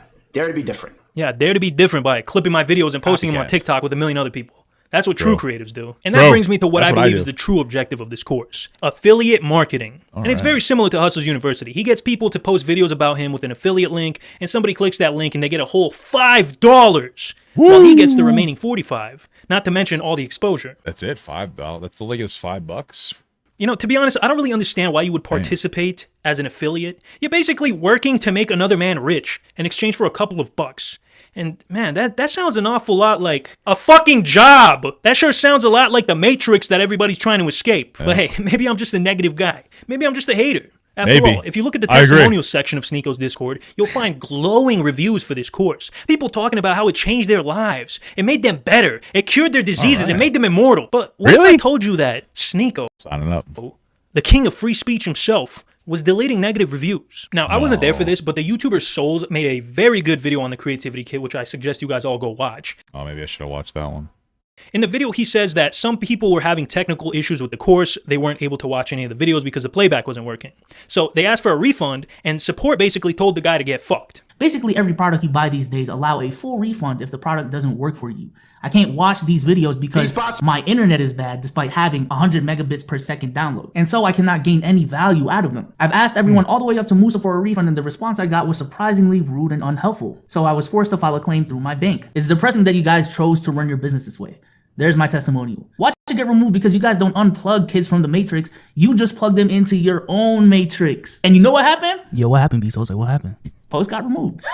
The post got removed. The post got removed? But then to come about literally hours later, like a bunch of people were having the same issue. So it wasn't just that guy. So then again, I checked a couple hours later after that, and I see that the message is gone, which confused me. I'm like, where did it go? Their explanation, I've seen a couple people in my comment section as well in that video say that they were mass deleting a bunch of testimonials, and it was just a part of the deletion, accidentally speaking. They can't bring messages back. But, and you know, I don't know if accidentally deleted it. That feels that there's no way. If I should give them the benefit of the doubt, but just that image of, yo, there's this negative testimonial and it got deleted. It just looks it's very hypocritical. Very based off of sus. his message. Right. Also, funnily enough, Sneako did not react to that video, when usually he reacts to every video with his name in the title. So I find that funny, you know? I wonder why. Oh, and you thought, or he'll at least reference it. Like the Ryan Beard made a video on him, and he at least made like a reference to it, and he just like they mocked it without watching it. But he'll usually acknowledge it in some capacity. thought that was bad? Well, after I already filmed and started editing this video, I came across something interesting. Sneako's editor posted that they're doing a giveaway in which they're giving 2 lucky members 2 free months of Creativity Kit access if they leave a review for the course. If they get enough reviews, the Creativity Kit will get pushed to the front of WAP, which is the website that it's hosted on. I guess on WAP's homepage, it lists the very best reviewed courses at the very top. So basically what they're doing here is buying reviews. I highly doubt anybody who's trying to score 2 free months of the kit is going to leave a bad review. And to be honest, most of the people buying this course are just Sneako sycophants who are dick riding too hard to realize how bad it actually is. And they're strategically incentivizing that group of people to leave reviews. But this right here should show you just how dog shit this course is, if they have to resort to buying reviews. Which, by the way, I'm pretty sure is illegal, alright? I'm pretty sure the people leaving these reviews are required by law to disclose that they left a review as part of a giveaway. Oh, additionally, per FTC regulation, it is required to share that the review is part of an incentive or contest, either in your company's review response or reviewer themselves must mention it. Interesting. But on WAP, it doesn't display the entire review, only the rating, so it's impossible to disclose that certain reviews have been part of a giveaway or a sweepstakes. It's essentially false advertising. They're attempting to push their course to the front page of this website under false pretenses, and people are going to see the reviews and be like, oh wow, this must be a really good course. Look at all those 5-star reviews. When in reality, it's a 2-star course at best. What the fuck are you guys doing, man? Just make the course better and you'll get good reviews. It's that simple. But I think right now they realize that their course stinks. Oh, and by the way, they said that their goal was to get 100 reviews, and right now they're sitting on a solid 17. Anyways, now that I've torn this course to pieces, I think it's time for me to say something nice. One thing I think is really cool that he did is that in the Discord group, he has these networking meetings that he holds like 3 times a week, where you actually have the opportunity to ask Sneako questions and listen to people who have had success in becoming financially independent. Okay. And I think that's awesome, all right? I gotta give credit where credit's due. That's really cool, and a lot of people wouldn't do that. Also, to be fair, I do see that they're trying to put in the effort to improve their course. They're adding new videos, and they're taking criticism into account. For example, I see that they added a video on how to edit like Sneako. Now, is the video great? In my opinion, not really, but at least they're trying, okay? So one day, this might be a good course, but that day is not today, because they released an unfinished product. They basically pulled a Cyberpunk 2077. But hey, that looks pretty good. I ride my motorcycle. At least they're trying, right? In my dreams, because I don't have a motorcycle. But like, you ever go into your dreams, and then you just you just die, or something always wrong happens, or you can't punch somebody? That's what happens in my dreams. It's fucking crazy. Like, a lot of people wouldn't even do that, so shout out to them. That being said, I do not think the course is worth $50 a month, you know, unless you're a giant Sneako fan and want to talk to him a few times a week. But do I think it's a scam? No, not really. It's just a bad product. It's unfinished, it was rushed, and it lacks very basic information. And sure, some of the advice is good, but most of it is anecdotal. If you're actually serious about being a creative and making a career out of YouTube, you're better off spending your money on an editing software or microphone or something. And you know, people need to stop spending money on these dog shit courses in general, because none of these people whose courses you're buying needed a course to find success. And I think Sneako himself said it best. Just YouTube it. Do a quick Google search. All the information is at your fingertips. Everything, all the information in human history is right here. This is all right here. You can search up and find out and learn anything right now. All these influencer courses are the same, man. They make you feel like shit about your life and convince you that the only way that you can be happy is by dropping out of school and becoming an influencer. That's what you have to do, guys. Drop out of school, become an influencer. I'll do that. It's funny. I would personally, like, if I could go back, because I dropped out of high school, and then I ended up getting my GED, and I went to like college and all that. And I was like a really good student. I was an honors student. I was accelerated. It just, I got to a point where like really I came off my medication for like ADHD, and like I just didn't want to go to school anymore. I had felt like I was finally freed from the trap of fucking medication. But if I could go back and like change that, like I would. I wish I stayed in school. I wish that somebody gave me the guidance to do something like computer related, because I always like computers, like computer science, because that would have been a great thing. Like, I really wish that somebody would have just considered, like, and it's hard because I'm 32, so we're talking about 14 years ago. And so it's like really difficult to be like, oh, why didn't you suggest computers 14 years ago? I feel like 14 years ago we weren't really at that space where we were recommending stuff like that. But that I would change that. I would rather do that than be a content creator, to be honest with you. Well, I don't know if I would have rather done that. I don't know. Like, I like where my life has gone now, and I'm happy doing like my content and doing this. I really am. But like,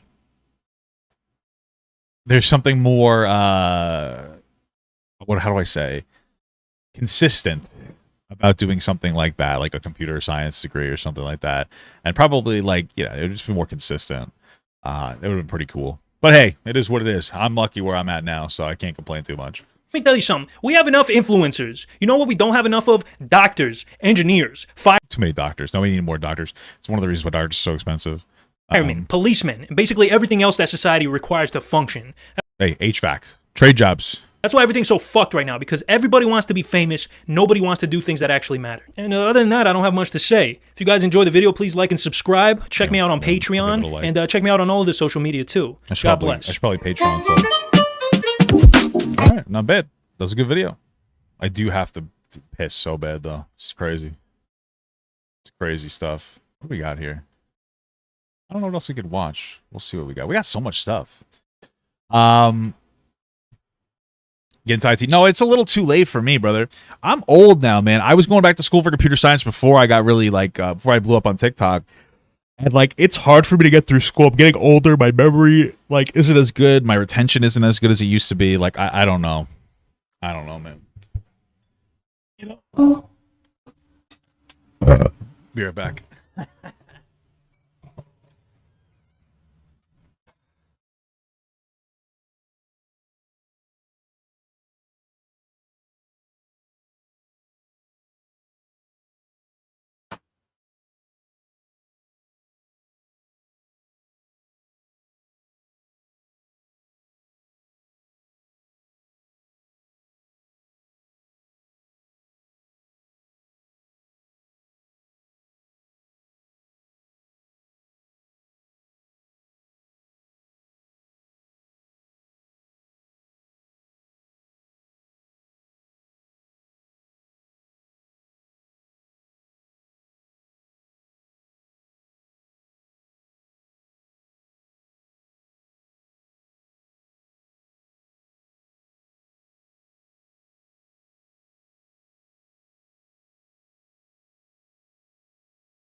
Pissed my pants. Pissed all over myself. JK LOL.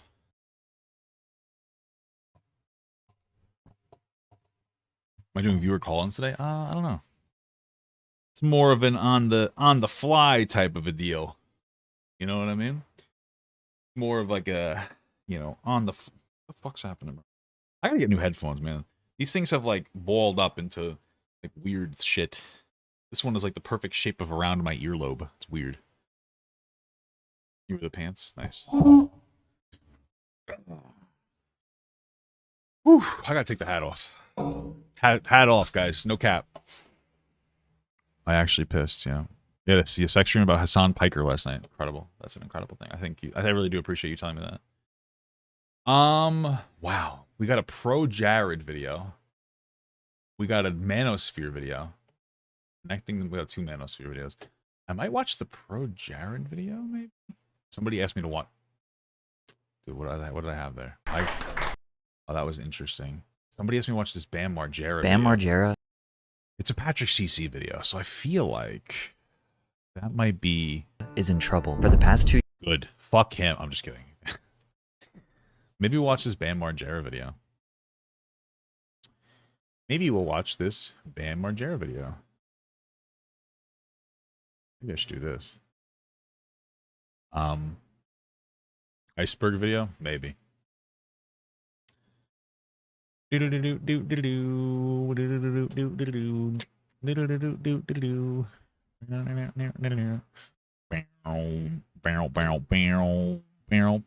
so Friday Chinatown.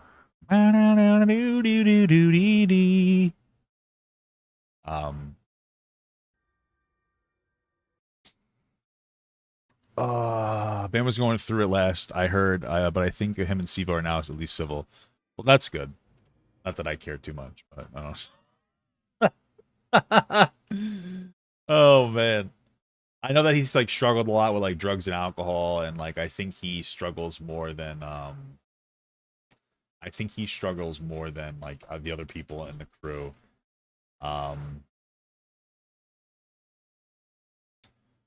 So, is it Patrick CC or Patrick CC with the dots? Oh, it's got the dots there. Wow. I like that.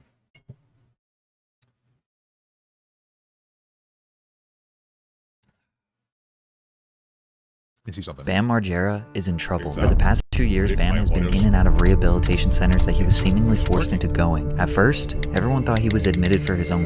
Okay, I guess I can watch this thing. Good. All right, guys.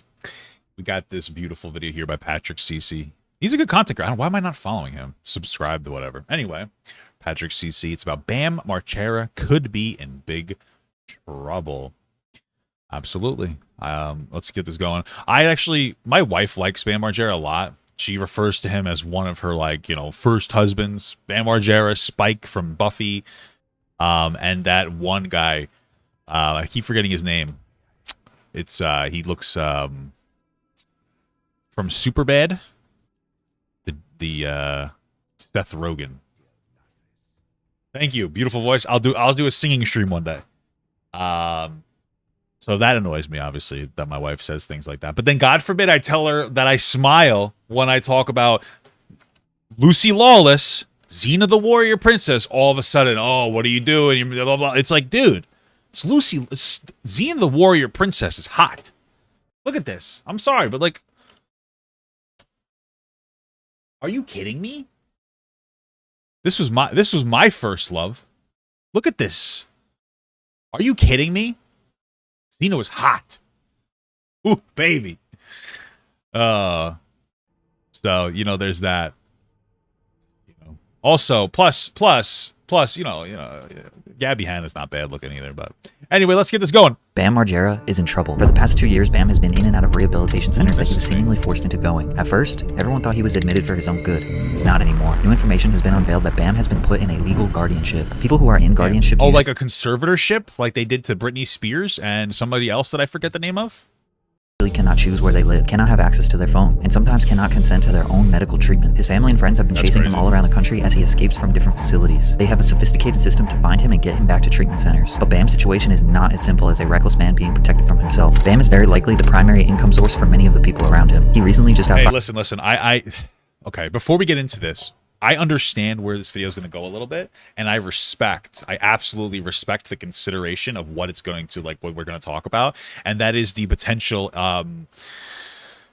issue with people trying to potentially force him into some kind of a conservatorship in order to take advantage of him for his money, which is always possible.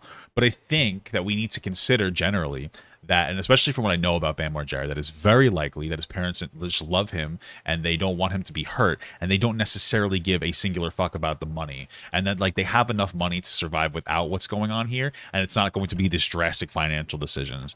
I don't want to get into the headspace of every single time somebody that's really successful becomes like somebody that, like, struggles with substance abuse, that, like, we can instantaneously write off people around them as, like, oh, maybe they may just want the money. They might, but generally speaking, family loves their family.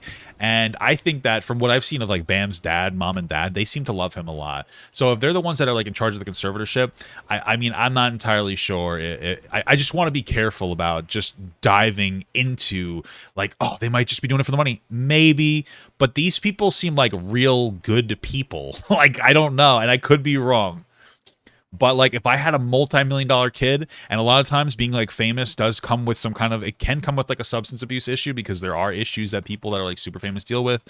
It doesn't make, I mean, it's always better than, you know, an actual real person job. But, you know, it comes with the territory. I just want to kind of keep that in mind going forward. But fired from Jackass Forever and missed out on a $5 million payday. And his legal guardian, Lima, well, the last person that was in her... Yeah, they missed out on the payday because he was, like, so fucked up on drugs. And it wasn't cool anymore. That's what, like, Steve was. He's like, well, we used to be, like, all on drugs. It was cool, and now, like, it's not. We want you to get your help, so we didn't want you in there because we thought it would be self-destructive for you. And, like, that's a really responsible thing, I think, to do. Care died. Man. Wait, what? Legal guardian Lima, well, the last person that was in her care, died. How did they die? Did she kill them? I just want to make a quick disclaimer and say that there is a great deal of speculation that I will be doing in this video, meaning that what I'm saying is not fact. I found all of this information online, and who knows, it could all be wrong. But I respect in the introduction of this information right at the beginning, because, like, when you do content, you engage in, like, priming your audience, so you'll kind of deliver somebody through a story with, like, you know, different perspectives and whatnot. And if you're doing heavy speculation, and if you mention that when, like, after everything is done and be like, yeah, I was just speculating, a lot of times people will engage with the content in a way where they're like, oh, this is really true, this is really real, I really agree with this. And then after you say it was just speculative, they go like, oh, okay, and they don't really consider it as much. However, if you put it in the first part, it puts people, like I hinted out, into people's minds, so they listen to it in a little bit more of an intelligent way. So I actually do really appreciate that pretext there. But I guess you can let me know what you think. Also, my video from early 2022 about Bam is pretty much essential to figure out how we got here. Also, you will be very lost if you didn't watch my most recent video about Lima and Amanda. There's a lot of important information in there. But I'm going to do a 1-minute speed round of background information for the few that don't know who Bam is. Bam Margera and his friends in the 90s started a stuntman/skateboard group called CKY. They made extremely popular videos filming these stunts and sold over 1 million copies. Jeff Tremaine and Johnny Knoxville made a popular magazine/film series surrounding skateboarding and stunts called Big Brother. CKY and Big Brother came together and Jackass was made. Bam was the second most famous and successful Jackass star, multiple MTV shows, and millions of dollars. For his whole life, his dad has been his accountant and business manager. His mom has been cleaning up Bam's mess his whole life, but worth it for millions of dollars. Almost all the Jackass guys struggle with addiction. Bam stayed clean until 2007 when he started getting addicted to alcohol and Adderall. However, he was prescribed Adderall for his ADHD. His best friend Ryan Dunn tragically passed away in 2011 and Bam spiraled out of control. For 12 years, he has been in a vicious cycle of doing drugs. One of the issues with prescribing some medications to people, man, like, that stuff can get you real fucked up, unfortunately. I'm gonna see if I can. I'm gonna mute. Thank you for the $10. I'll look at that after this. Your alert after this bit, okay? This segment. Public freakouts, trying to get clean, rehab, relapsing, and starting all over again. 2019 was a rough year for Bam. He had multiple public freakouts, a Dr. Phil episode, and a number of manic Instagram rants. Get it! That's why. Because you don't get it. So what's before that? A heartogram. Why? Because I love it. Why do I love it? Because it's f***ing awesome. Lasky and Strigoi. And English. They're the same. No, it's the opposite, you Wait. He admitted himself into wavelengths rehab in Huntington Beach, California in August of 2019. It was supposed to be 30 days, but they encouraged him to do 90, even though he was paying for it. During his stay, Jeff Tremaine, Spike Jones, and Johnny Knoxville visited. Yeah, I get that. I just want to be like, when he says, well, even though he was paying, like, yeah, you pay for rehab. That doesn't mean that they wouldn't. I mean, like, yeah, they could have been recommending it to keep him in there longer for more money, which could always be like a part of it. Or maybe he really needed it because he was going off the deep end, you know? Him and told him that he needed to sign a wellness agreement. If he didn't sign it, he would not be a part of the 2022 film Jackass Forever or any other Jackass endeavor in the future. Normally, he gets paid $5 million for a film, which likely is his primary source of income to provide for his wife, child, and family. This indicates that he was coerced at a vulnerable moment in his life into signing this document. He signed. No, I don't like this. I don't like this speculation at all. This is like really not.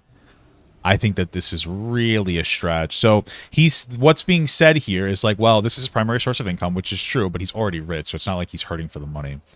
And so like he was coerced into signing a wellness agreement if he wanted to do this. I'm going to assume the wellness agreement had something to do with not consuming drugs and alcohol at a rate that would kill him by the time that he hit 40 or 50 years old. I don't like that speculation because it comes off as like, yeah, the Jackass crew, they made him sign this wellness degree that would say that if he was engaging in a destructive behavior that could kill him, that they were going to remove him from the show. It's like, well, that's not really coercive behavior. And I think that's a drastic stretch to say that they were dangling $5 million above his head to tell him that whether he could or couldn't do this particular thing. You know, I feel like it just feels like such a drastic stretch in general. This wellness agreement included, but was not limited to, blowing into a breathalyzer 3 times per day, submitting to a urinalysis twice a week, having his hair follicles tested on a regular basis, and taking medication every morning while on a FaceTime call with a doctor hired by Paramount. According to Bam, he was... Yeah, that's very restrictive. He could have said, I don't want to do that, but they want to make sure he's clean. You know, a lot of these guys in Jackass struggle with like a lot of drugs and alcohol, man. Like, it was rough. It beats you up. It's one of the biggest reasons why, like, this type of content, prank content, can go really badly, man. These guys are putting their lives and their bodies on the line. And Bam developed a substance abuse problem, and they want to make sure that the person they work with and their friend, because the Jackass people come off as very much friends to each other, very strong friends. They want to make sure that his friend doesn't die. I think that's the most reasonable perspective to come from, because I've seen them interact with each other. I've seen them talk about each other. I think that they actually do have a deep amount of respect and love for each other. And you'd have to like work your way back and completely remove all that. Show me like, oh my God, they actually hate each other in order for you to convince me that this is going to be some kind of like a predatory, like, oh, we're going to make him sign a wellness agreement for money. Like, it doesn't make sense to me. I don't like that tone. Prescribed 18 different medications by a doctor in this rehab. When I go in for Adderall and alcohol, I come out on Zoloft, Vistarol, Bipropion, Lithium, Concerta, Propanolol, Seroquel, Contrave, Trazodone, Vivitrol, Naltrexone, Laduda, Zyprexa, Lexapro, Abilify, Wellbutrin, Vraylar, and Adderall because I have ADD, and Klonopin. 2 of those medications were Adderall and Klonopin. And honestly, that could be an overprescription of medication, and that would be like the doctor's fault. It sounds like a lot of medicine to prescribe somebody at once. I don't know exactly how long they put it on there. Some of those might be conflicting medications, but like what you have to understand is if you want to say the doctor was dog shit garbage, I mean, that sounds true. I mean, I wouldn't disagree with that, or I wouldn't necessarily disagree with that, but we have to understand that most of the people on Jackass aren't doctors, and they're going to be like, I'm going to listen to what a doctor says. And that gets more into like the power dynamics between doctors and, you know, people that are treated, doctors and patients. And you can't really fault the Jackass crew for like not understanding that might be overbearing, but that also might be appropriate. But that might be what he needs. He might have like significant issues and need to be on multiple types of medication. I don't really know. None of us are fucking doctors. Which Johnny Knoxville allegedly told Bam he couldn't take, even though Bam had been prescribed Adderall for the past 13 years. So he was being told by a doctor one thing and by the Jackass team another thing. This magnitude of different medications led to extreme mood swings, depression, anxiety, and ending thoughts. He described this as psychological torture. Despite the unclear rules, Bam obliged and stayed clean for over a year. During that time, he worked on Jackass Forever, filmed many of the scenes, and even submitted ideas for the film in which many were used. However, one day he was on a road trip with some buddies and slipped up. He took an Adderall. Immediately feeling guilty, he checked himself into a Florida rehab, but that wasn't good enough for the Jackass team, and they fired him from the film. Jackass was everything to me. And I'm so relieved that Knoxville. You Spike. You Jeff. Okay. You never cared about me, man. You just don't know what's going on. It's Tremaine and Knoxville. They're poison suckers, and they just are. And they just are. Initially looking at the situation. So why are we, I want to be very clear here. Why are we instantly assuming, first of all, that all he did was take one Adderall? Like who is it, not for nothing, you know, is Bam Margera the one saying that all he did was take an Adderall? Was there more to that? Listen, have we ever considered maybe he's underplaying the negatives that he did here? Maybe it was more than just an Adderall. Maybe he like snorted an Adderall. Maybe he drank beer and did an Adderall. Maybe he did a lot. We don't really know, but I don't think that he's the best source of information for this because he has an incentive to lie. And of course, if you've ever like talked to drug addicts before, you know, I don't know, he could be lying. I don't know. It just could be lying. It feels like there might be a little bit more there. It seemed pretty clear. Bam signed an agreement and broke it. Simple. Yeah. Whereas Steve-O put it, bam. The two people you're saying wronged you are the same two people who organized the intervention which saved my life. Everyone bent over backwards to get you in the movie, and all you had to do was not get loaded. You've continued to get loaded. It's that simple. But if a doctor... So then right here, Steve-O saying he continued to get loaded. So it sounds like there's more than just he took an Adderall here. Sounds like there's a little bit more than that. That just seems to be the case. Doctor prescribes medication for an ADHD disorder that is well documented, and he takes the medicine. It doesn't matter what Johnny Knoxville says. We don't really know if it's just the Adderall, though. He's saying it's just an Adderall. You're assuming that like he's being completely honest here, which I don't know if is the best assumption. You know? I don't think that when Steve-O says you're getting loaded, he's referring to somebody taking an Adderall. I would think that there's probably a lot more going on there. And this heavy speculation is not great. He's not legally in violation of his wellness agreement. And taking 18 different medications daily in order to be in a film will take a mental and physical toll on someone. Yes. Correct me if I'm wrong. I almost think, I'm pretty sure I came across a TikTok where he's talking to Steve-O. Bam Margera is talking to Steve-O. And Bam references that they kicked him off because he had a sip of beer. I could be wrong about that, but I believe that's what I had seen. And so that potentially could mean that he's downplaying him drinking alcohol. And this has nothing to do with an Adderall. And that's just like a bizarre speculation. He has a history of alcohol abuse. Yes, he was addicted to a medication he was prescribed. Yes, he has a history of being a spoiled brat who gets everything he wants and cries when things don't go his way. And again, watch my previous video so you can hear the backstory. But he was unlawfully fired from this film. So he filed a lawsuit against MTV, Paramount, Jeff Tremaine, Johnny Knoxville, and many others for inhumane, abusive, and discriminatory treatment in August of 2021. He actually won this lawsuit. Well, technically, they settled outside of court for an undisclosed amount in April of 2022. But that doesn't sound like they necessarily won. So here's the thing. I don't know the specifics about their settlement. Possible, though.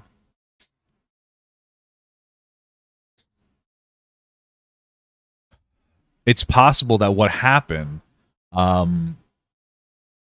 let's see. We should probably just read into it. Maybe they'll give us like some information on this.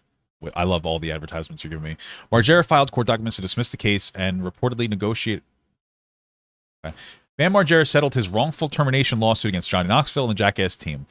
Margera filed court documents to dismiss the case and reportedly negotiated a private settlement with producers Knoxville, Spike, Jones, and Jeffrey Tremaine, as well as Paramount Pictures, MTV, Dick House Entertainment, and the Gorilla Flicks. The stunt performer filed a lawsuit in August claiming that he had been forced to sign a wellness agreement during 2018 rehab stint in order to star in the 2020 movie Jackass Forever. The agreement, which he signed without a lawyer, requires Margera to undergo multiple scheduled and unscheduled daily drug tests and take prescription medication. If he did not comply, he would be cut from the cast. Margera announced that he would be fired from the film. Jesus, I love how much dead space is here. He'd be fired from the film in February 2021 after violating the agreement's conditions by testing positive for Adderall, a drug that he claimed the team knew full well he had been taking for a decade to treat his attention deficit disorder. Okay, so that's what he claims, that he tested positive for Adderall. Margera announced he was fired from the film in February. When did they start filming?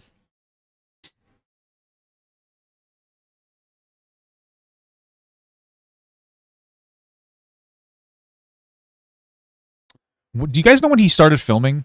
Because the one thing that like sticks out to me is that if he got fired from the film in February because they found Adderall inside of his urine, or they tested positive, if he was taking Adderall consistently, then wouldn't that always show up from the start and he would have been immediately fired and not even been allowed to go onto the set?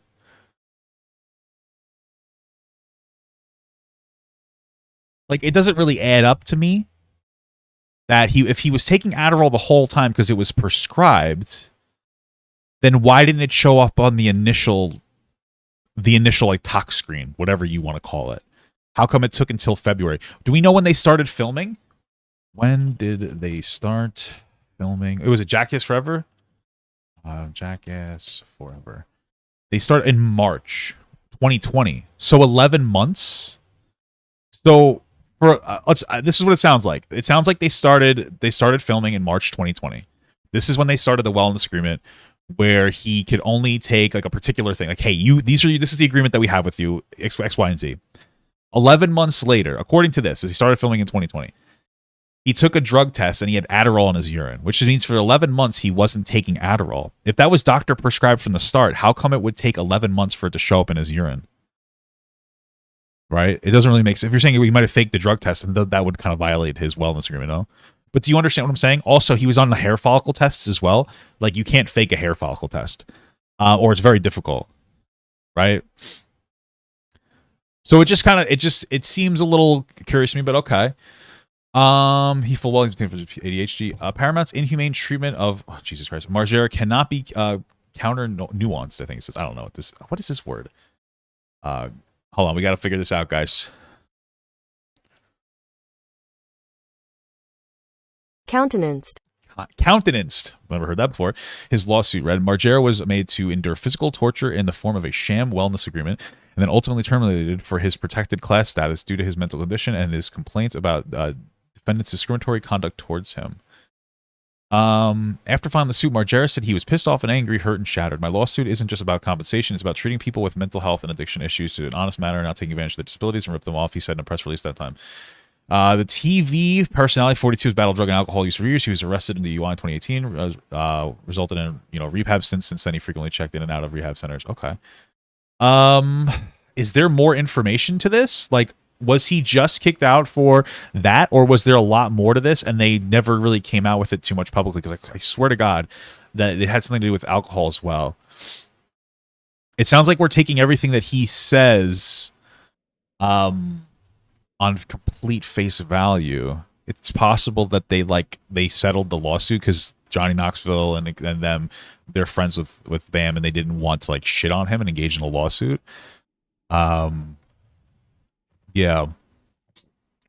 Well, They settled because they knew they discriminated against his illness and fired him for taking a medication that he was prescribed. However, it was this clip that made people realize there was something else going on. But before we dive any deeper, a quick word from our sponsor. Morning Brew is a free daily newsletter delivered directly to your email, and I want to thank them for sponsoring today's video. Typically when I wake up, I jump right on social media, and then after a few minutes I realize I'm just mindlessly scrolling. Now I open Morning Brew and consume valuable information related to business, finance, and tech in just 5 minutes. Thanks to Morning Brew, I learned that in 2021, crypto investors lost more than $2.8 billion due to pump and dump schemes, whereas the notorious Wolf of Wall Street, Jordan Belfort, only lost his investors $200 million.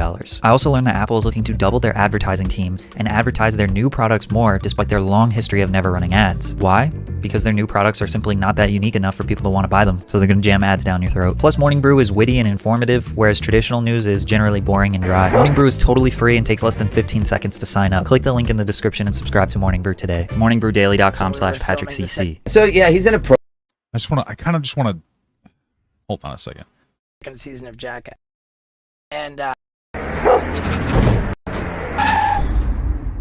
I'll even take it a step further as it relates to Bam. Well, you're friends with him, so right, and I'm really close with the Bam situation. And my experience was, I didn't even meet him until we were filming the second season of Jackass. And I was like, I gotta do something rad. I'm so jealous of Bam.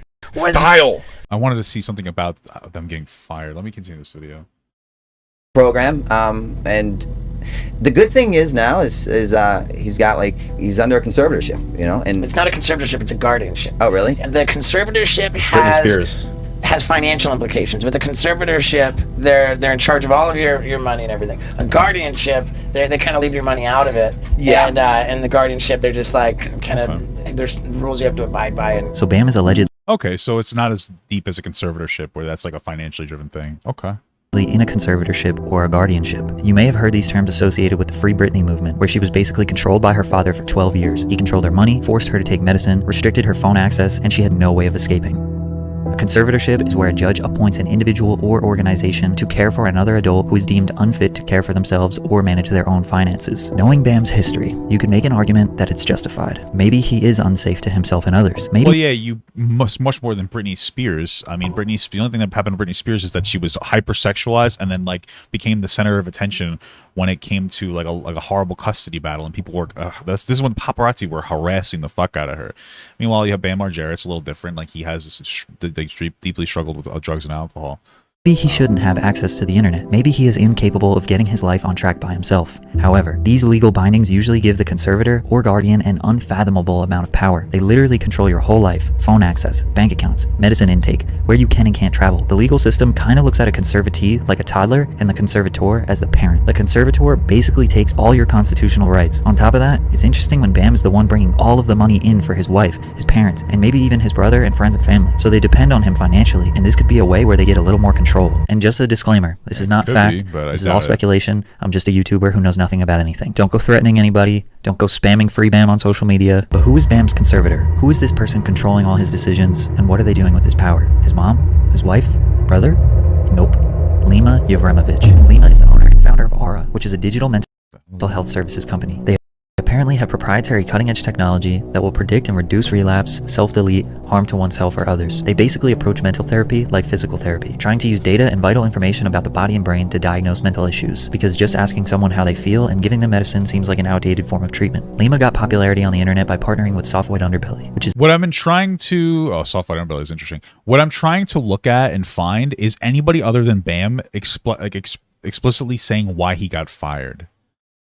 And the reason is because, like, it's the official response from everybody except for Bam seems to be that he got fired for not adhering to, like, strict wellness policy of, like, a drug and alcohol test. Bam says it's just because he took some Adderall once. I kind of struggle to believe that it was something just like... I mean, maybe it was. I don't know. Is a YouTube channel owned by Mark Lade. Mark interviews addicts, criminals, prostitutes, victims, people with rare conditions, basically anyone outside of the appropriate or expected normal course in life, whether it was by choice, by force, or by chance. These interviews are intended to humanize these people. Soft White Underbelly not only interviews these people, but they try to positively impact their lives, constantly checking up on them, buying them food, giving them resources, not just profiting off their pain. It seems like Mark partnered with Lima to have a professional mental health services company in his corner to provide even more value to his interview subjects if they choose to get help. Lima and Mark decided to raise money and use someone who they interviewed to get services and essentially prove that Aura's method and technology works. That person was Amanda, who was a victim of drug addiction and prostitution. Lima and her company Aura got Amanda off the streets and 8.5 months sober. Then she died in her sleep. I made an entire video about Amanda and Lima's story. It's a How did she die in her sleep? Was Amanda, who was viewed to get services and essentially prove that Aura's method and technology works. That person was Amanda, who was a victim of drug addiction and prostitution. Lima and her company Aura got Amanda off the streets and 8.5 months sober. Then she died in her sleep. I made an entire video about Amanda and Lima's story. It's suspicious for sure, but after Amanda died, Lima immediately focused on getting Bam under her control. In April of 2021, Lima posted this on Instagram. Just wrapped up a very successful Las Vegas trip with Aura's partnering treatment centers. Thank you for all the support with Amanda, to Bam Margera and Nikki B for backing us. So while Bam was sober, if you count being on 18 prescribed medications sober, he met Lima. We don't know how or why. He, quote, backs her company. Well, unfortunately, sometimes getting somebody sober from like a horrible drug is to put them on a less serious drug. It's just kind of the unfortunate reality of the situation. I forget what the drug is called, but there's like a detox type of a drug, I guess you'd call it. I don't know. That people will get on because it helps them manage their other drug addiction, like something like some kind of methamphetamine that's much worse. So like, yeah, it might not be ideal, but it helps them like still function and not have behavioral problems because of the stuff that they're on.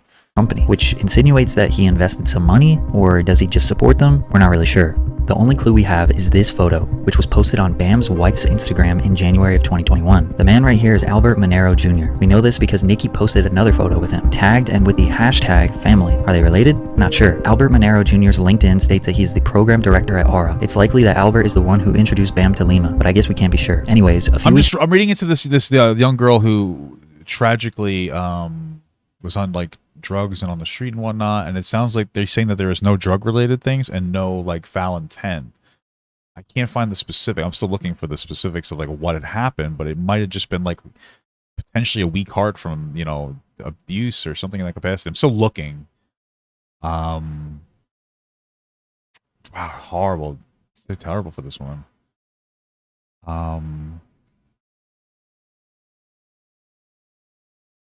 Okay, so it says in a post, okay.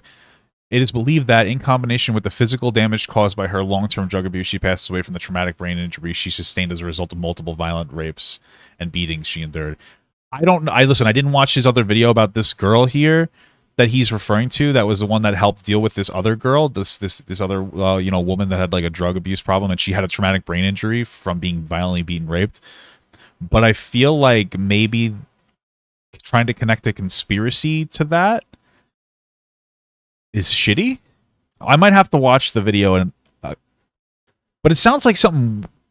Why do we hate this girl? Because she managed somebody who had a really hard life that happened to pass away due to like the unfortunate, like this horrible traumatic experience of being violently like assaulted and then being on drugs and she apparently had a traumatic brain injury.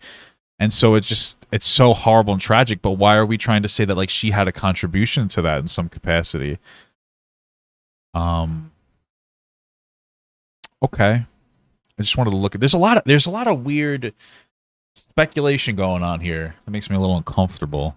After Lima posts about Bam backing Aura, Amanda dies. It was a sad day for the soft white underbelly community, as she was 8.5 months sober and passed away in her sleep. Bam spent a lot of 2021 publicly attacking the Jackass guys after being fired. This culminated to Jeff Tremaine filing a restraining order against Bam because he was threatening Jeff's life. Bam rants to Tremaine in an incoherent series of texts about signing a contract. We don't know what the contract says because it is written in Bam's made-up language Strigoi. The judge granted Tremaine this restraining order in June of 2021. From here, a petition for a court-ordered evaluation against Bam was ordered and granted on the same exact day in Maricopa County, Arizona on June 1st, 2021. This is basically when you want someone to be evaluated and apply with a mental health facility, but then you need a judge to sign off on it, so the subject is legally required to comply. We're not sure why it was applied for in Arizona specifically, or who applied for it. All we know is that these people...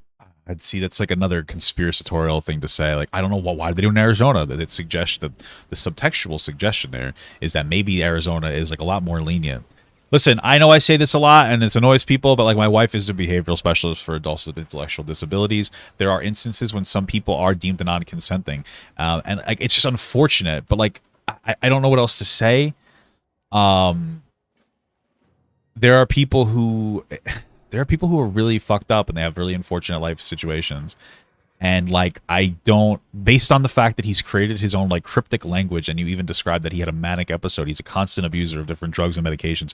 The fact that he's on so many medications could be doctors performing poorly, could also be because he has like a lot of severe issues that happened. Part of it has to do with like the passing of like his best friend.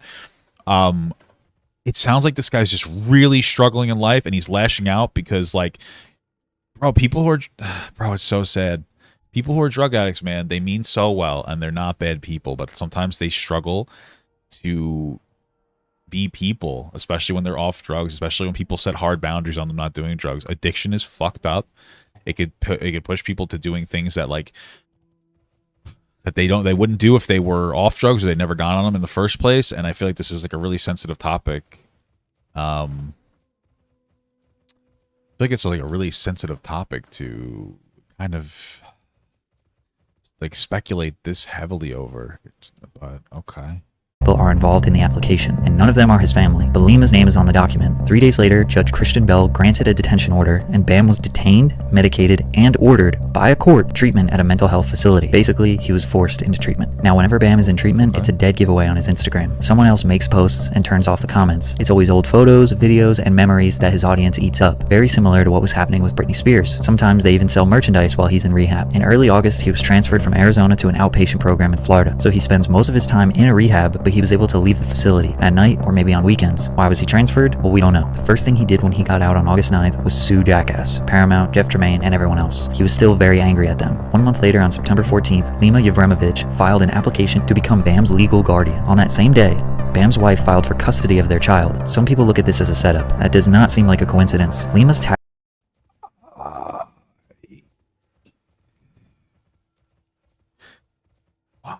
It's a lot of speculation here. Wife, Lima Yevremovich, filed an application and everyone else. He was still very angry at them. 1 month later, on September 14th, Lima Yevremovich filed an application to become Bam's legal guardian. On that same day, Bam's wife filed for custody of their child. Some people look at this as a setup. That does not seem like a coincidence. Set up for what? So, I don't know. So he came out of a men's. If I was a parent of a child, and my co-parent, will say the other parent of the child was somebody with an incredibly deep drug problem that was constantly in and out of rehab, and was creating fake languages and was now being filed or to have like some kind of a guardian to protect my own child, I would do the same. I don't think that it's fair to instantly assume that there's like a conspiracy here, because I think that this video is so Bam focused that it forgets that Bam's kid is very important, right? Like, there's a child, and it seems like the mother is just trying to do its best for the child. I don't know that it's like a coordinated assault. Let's keep in mind that Bam had got a restraining order against him because he was threatening like a producer of the show, right? You know, like sometimes if it walks like a duck, you know what I mean? And Bam's certainly walking like a duck here. You know what I'm saying? I'm not trying to be an asshole and just... Lima's tactic of getting people into conservatorships or guardianships is posted on her RA website. Step 1 is getting them into jail. And what do you know? 2 weeks later, on September 20th, posted on her RA website. How you can... What is this referring to? What is this? Lima's tactic of getting people into conservatorships or guardianships is posted on her RA website. I'll have to watch this video on her because maybe there's something more suspicious going on with her, and maybe that doesn't mean that the family is like, ooh, let's go after like a fishy person. They might just not know about the potential issue with her, so I'll look into that more after. But okay, this is a little bizarre. 1 is getting them into jail. And what do you know? 2 weeks later, on September 26th, Bam was arrested, and the story couldn't be any more suspicious. He has a woman that's kind of his minder. He arrived from Orlando to back to the hotel about 3 or 4 o'clock this morning, started attacking her. She just... Wait, he started attacking from Orlando to back to the hotel about 3 or 4 o'clock this morning, started attacking her. And the story couldn't be any more suspicious. He has a woman that's kind of his minder. Okay, he started attacking the woman that's his minder. Gotcha. So the argument here is that she tried to get him to attack her to put him in jail. Okay. He arrived from Orlando to back to the hotel about 3 or 4 o'clock this morning, started attacking her. She just let me know, and they're doing cocaine in the room. He's got like a prostitute or some woman like that in the room as well. He attacked her, grabbed her breast, and she said she thinks he saw her implant, and she came down and then went back up, and so they're up in the room right now. He just arrived at the hotel this minute. So he attacked her at the Dantavius? Right, in the room. Around 3 to 4? Okay. At around 3 No, this is just now. Just now. And does she need a paramedic? You said she told I don't know. His name is Bam, B-A-M, from that show Jackasses. Okay. Jackass. And how tall is he? So he's 5'11". Oh, wait, no, he's not that tall. He's 5'6", 5'7". 5'7". Thin, medium, heavy build? Medium. Does he seem to be under the influence of drugs, alcohol right now? Absolutely. There's no question about it. Because you said they're doing cocaine. Is that correct? Cocaine and really highly intoxicated as well. He's in severe psychosis. I believe he's been diagnosed as paranoid schizophrenic. He's been diagnosed as bipolar. He's got a long history of mental illness. He's escaped from 3 treatment centers in the last 2 months, actually. So according to this unnamed caller, Bam was in a hotel room high on Coca-Cola with a prostitute. He attacked her and tore her breast implant, but this caller didn't know if the woman needed medical attention. He said that it happened at 3 a.m., but the woman went back upstairs with him. He also didn't know how tall Bam was, but knew that he was diagnosed as a paranoid schizophrenic, bipolar, and knew that he escaped 3 treatment centers in the last 2 months. How did he know this information? Well, he said that Bam has a minder who gave him this information. A minder is someone whose job it is to look after someone else. Turns out this unnamed caller is a man named Steven Timmer, who's an interventionist that was hired by a, quote, trustee to get Bam to treatment. Steven said the woman in the room's name was Missy, who is his 65-year-old aunt. This is the woman being referred to as his minder. And when the police got upstairs, expecting an assault and cocaine everywhere, they just got a very normal Bam and his aunt. The police go in the room to talk to Bam, and another officer goes to talk to his aunt Missy. Missy is on the phone with someone. Okay, so what's going on? You can hang up. This is a guardian. We can assume it's Lima, and we can even hear her voice for a second, and it sounds like her. We can also assume that she's instructing Missy on what to do and what to say. The police officer asks Missy who she is to Bam, and she goes on this long rant, not answering the question, not saying anything about a prostitute or an assault, and just says that Bam is out of his mind. Plus, she also said, He just got here. So the guy who made the call said that Bam attacked a woman at 3 a.m. on cocaine and she was a prostitute. Then this woman says, no, he just got here. What? Missy is embarrassed, nervous, and probably feeling shame because she is setting up her nephew to be locked in yet another rehab. Bam was detained. Did he commit a crime? We don't know. All we have is this little clip where he says, from who, Lima? And the cop says, I don't know, I just have a judge's order. From who, Lima? Just have a judge's order, alright? I don't know. So the cop has an order from the judge to take Bam to a rehab over seemingly a false story. It seems like maybe? I feel like there needs to be a lot more information there. If he got called for some kind of a... Wait, hold on. So he got a call... Wait, he got a call... They had an order from a judge. So did they get the judge's order based on this potential false information that he had?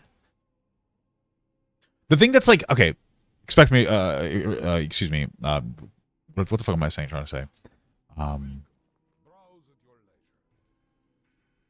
Correct me if I'm wrong.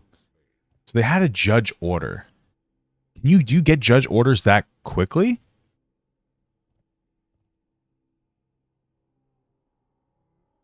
Like, okay, so somebody called the cops on Bam. They said that he was on drugs, he assaulted like a prostitute or something, blah, blah, blah, a bunch of shit.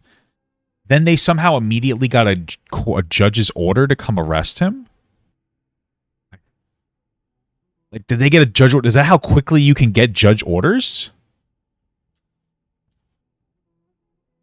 Like, maybe I'm just wrong, but that seems weird to me, like the process of that. To me, what I would be like is like, hey, this guy's on drug and he attacked a prostitute, blah, blah, blah. And then the police come and they get him and they're like, hey, we got this call, this, that, and the other thing. We're going to test your blood to see if you have any or whatever drugs in you.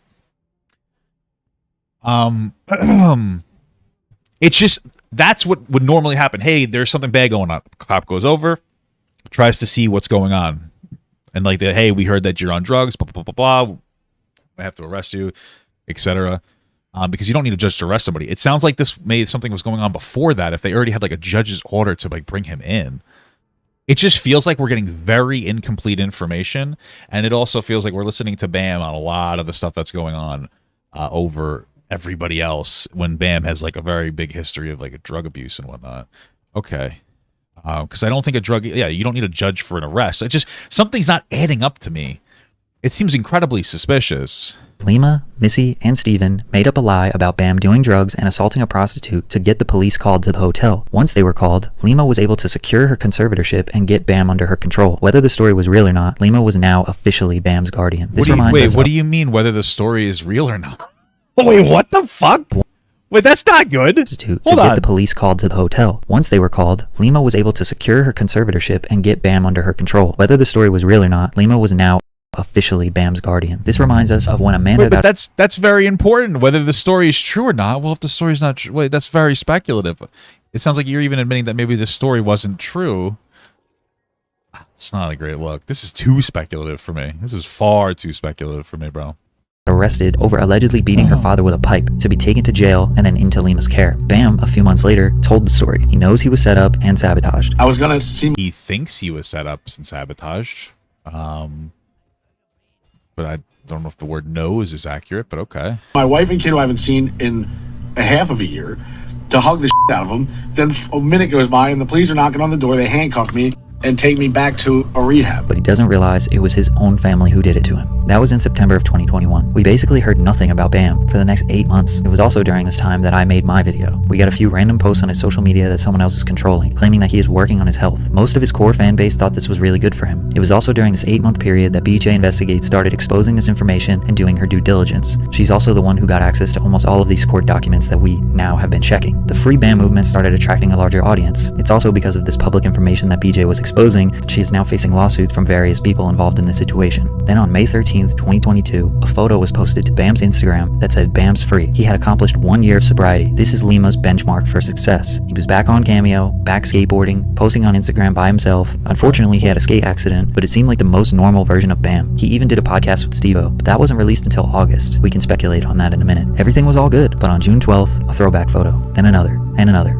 And another. Even fellow Jackass member Chris Pontius started noticing something was weird. Who's always posting as Bam? He was just free. After 1 year, and now he's gone again? Yes, he was sent back to a rehab in Florida. This was confirmed to the public on June 13th, when Bam fled his court-ordered treatment center unauthorized. He was reportedly unhappy with the care he was receiving and decided to take matters into his own hands. He was found in a Florida hotel 2 days after fleeing. It doesn't sound good. This, to me, sounds like he might have relapsed. Everything was going great, and then he relapsed. Yeah, man, that is the fucked up and fortunate part, man. Drug addiction is like, it doesn't go away. You never be like, once you're a drug addict, you're always an addict. Even if you're clean, you're a sober addict because you can't go back onto it. If you're telling me there's some kind of conspiracy because Bam might have relapsed again on drugs because he's like, you know, he's struggling with mental health issues, I'm not surprised here. And admitted himself back into another rehab. Not even 2 weeks later, on June 25th, Bam would escape another treatment facility. This time, however, a video surfaced of him hanging with a weird group of friends, seemingly very inebriated. They even film and laugh at him while he's passed out on a hotel room bed. A year's worth of sobriety ruined. 2 days later, he was found in a different Florida hotel where police, a crisis intervention team, and both of his parents took him to yet another facility. On top of this craziness, his wife was not allowing him to see his son. Allegedly, she was not communicating with him directly, only through their... Yeah, man. I don't blame her. It's fucked up, but yeah. I feel bad because Bam probably loves the fuck out of his kids, bro. But sometimes it's not, you know, sometimes it's not good. It's not a good influence. I mean, this is a harsh topic and this is horrible, you know. I don't think Bam's a bad guy. I just feel like, you know, it's just the unfortunate reality of life, man. Their custody team. I don't think anyone would really blame her considering these hectic times. So Bam is running around like a madman. Most people look at this as a man refusing to get clean, which very well could be true. Maybe he's sick of being forced into rehabs for the past 2 years of his life. Maybe he is actually manic and a danger to himself. But the Free Bam movement got so big since he was constantly disappearing from the public eye. His fans were so concerned with Bam's safety that they had to address it on social media. Whoever's controlling Bam's account admitted that Bam had been in a temporary healthcare guardianship with Lima, not a conservatorship. Some people say it's the same exact thing, but she is no longer... Well, you explicitly showed us that it's not the same thing by somebody else saying it, being like, yeah, the difference is financial. Sivo says it's financial. I don't like that suggestion that he made there, because when he says some people say it's the same thing, rather than clarifying that it technically isn't the same thing because there's not that financial obligation aspect there, again, it leans into a conspiracy. His guardian today. They assure us that Bam is getting the care he needs and being out of the public eye. I just want to read the whole thing myself. So, despite rumors, Bam has never been in a conservatorship, but had rather a temporary healthcare guardianship for reasons not shared with the public. And so, if Bam chooses to speak on this, he will when he is ready. The Free Bam theories have encouraged his exit from treatment, despite their lacking knowledge of the details, his health, and well-being. Really quick, I wonder if there's some kind of a HIPAA violation for other people talking about, for instance, the reason why he broke his welfare contract with, like, whatever he failed when it came to the drug test. I wonder if, like, that's some kind of, like, a HIPAA thing where he's the only one that's allowed to talk about it, which is why there's misinformation getting spread, potentially. No longer his guardian today. They assure us that Bam is getting the care he needs and being out of the public. The Free Bam movement has caused confusion and threat to Bam and our families. Although we love sharing our lives with you, some things need to be handled privately, and treatment is one of them. Recovery is difficult and even more so under public scrutiny. Absolutely true. Guy is the best thing for Bam right now. They say if he chooses to speak on it, despite rumors, Bam has... Okay, yeah. He will. But they don't give him access to his phone. And whenever he says something that they don't like, they delete it or not approve it to get posted. Wait, what? What are you talking They don't give him access. Bam is currently in treatment, and we are helping him with his social media while he focuses on his recovery. We are his family who loves and communicates with him to collaborate on his content updates. With much appreciation, we thank his former health guardian, Lima, for all she's contributed. Thank you to everyone for your support during this wild ride. Okay. Access to his phone, and whenever he says something that they don't like, they delete it or not approve it to get posted. So what are you referring to? What? Basically, if he chooses to speak on it and says what they want him to say, is when he'll speak on it. What do you mean? When did they... Wait, what? Did I miss something? When were they removing stuff that they didn't want him to post? Did I miss that part? Okay. I guess the Instagram post wasn't enough, so they released the podcast with Steve-O. This was uploaded in August, but it was filmed in May, before he escaped all these rehabs. I would love to set the record straight that number one, Bam has not ever been under a conservatorship. That the temporary guardianship he was under did not ever have any financial implications.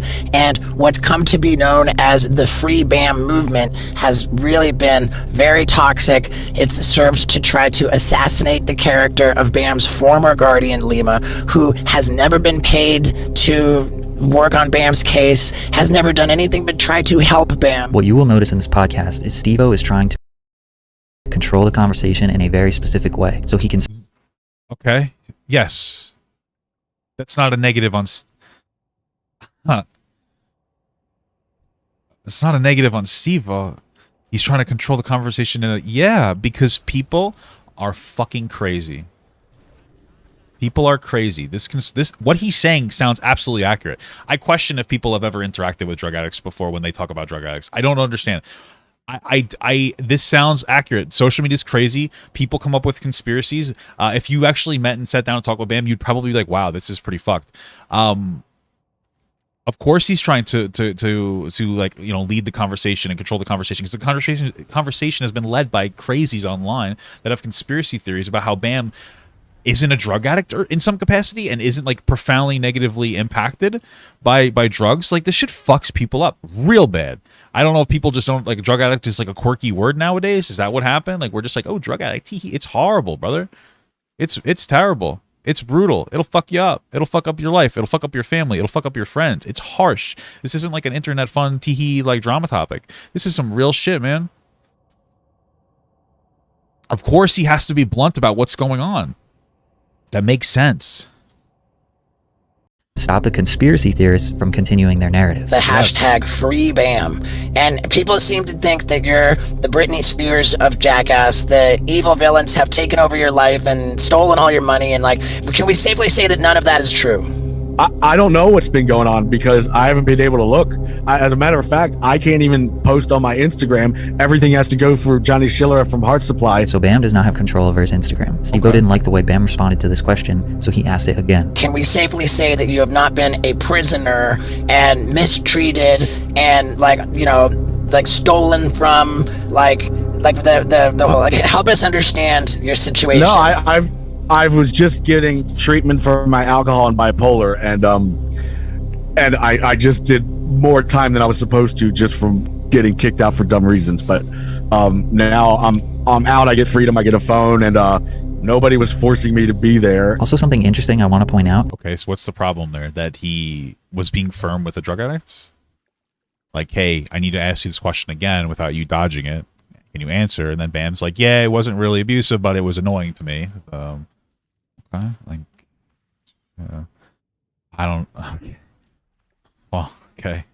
Is that the reason why Bam was in these rehabs for 1 year is really strange. I did Madero Beach on the west side, and I made it 75 days. I had 15 days left, and they're like, "Bam, you've been rocking the same sweatpants for 75 days." I'm like, "Yeah, I'm not trying to get any fucking pussy around here. I don't give a shit." And they're like, "Well, you're getting kicked out for bad hygiene." I'm like, "Oh my god!" So I get to another place in Ocala National Forest. So I'm like, "So this is day 76." They're like, "Oh no, you're starting at square one." I'm like, "What?"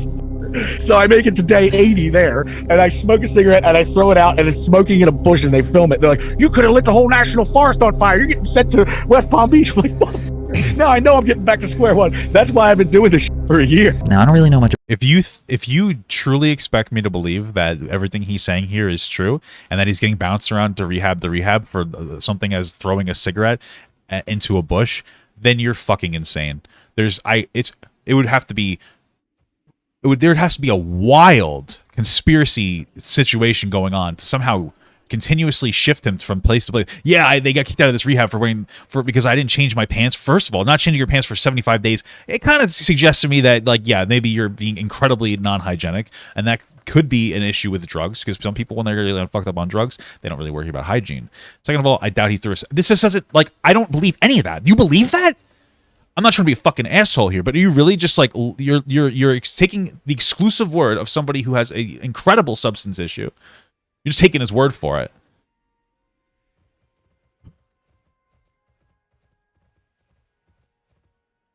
Didn't you show us a clip before where, like, he left like one drug, like a rehab place, and then he went to some other rehab place, and then he's being filmed with a bunch of other dudes looking like they're all high on drugs? Like, do you think that maybe he relapsed? You think that maybe he's relapsing a lot because drugs is very difficult? It's very difficult to be not addicted to something. This video is fucking me up. This video is fucking crazy. I very highly doubt. It would have to be astronomical circumstances for this to be like some kind of weird conspiracy theory to be like true. Astronomical circumstances. And I very highly doubt them. about rehabs, but it seems kind of ridiculous that they would make you restart your entire rehab program just because you didn't change your sweatpants. Yeah, that's probably because it's probably not true. He's probably not being honest. Also, smoking a cigarette, then flicking it into a bush, and apparently trying to set the place on fire is another reason why you need to restart your entire rehab process for 90 days? Maybe one of you can confirm that in the comments, but... I think that you're like almost at the point. You're almost at the point. So here's what's happening, right? Here's what's happening. Bam gives several absolutely outlandish reasons for getting transferred to different facilities, right? So this is Bam. These are his outlandish reasons. And we can extrapolate two potential reasons for that. Reason number one is you can actually believe Bam and like really think like, wow, this must be happening.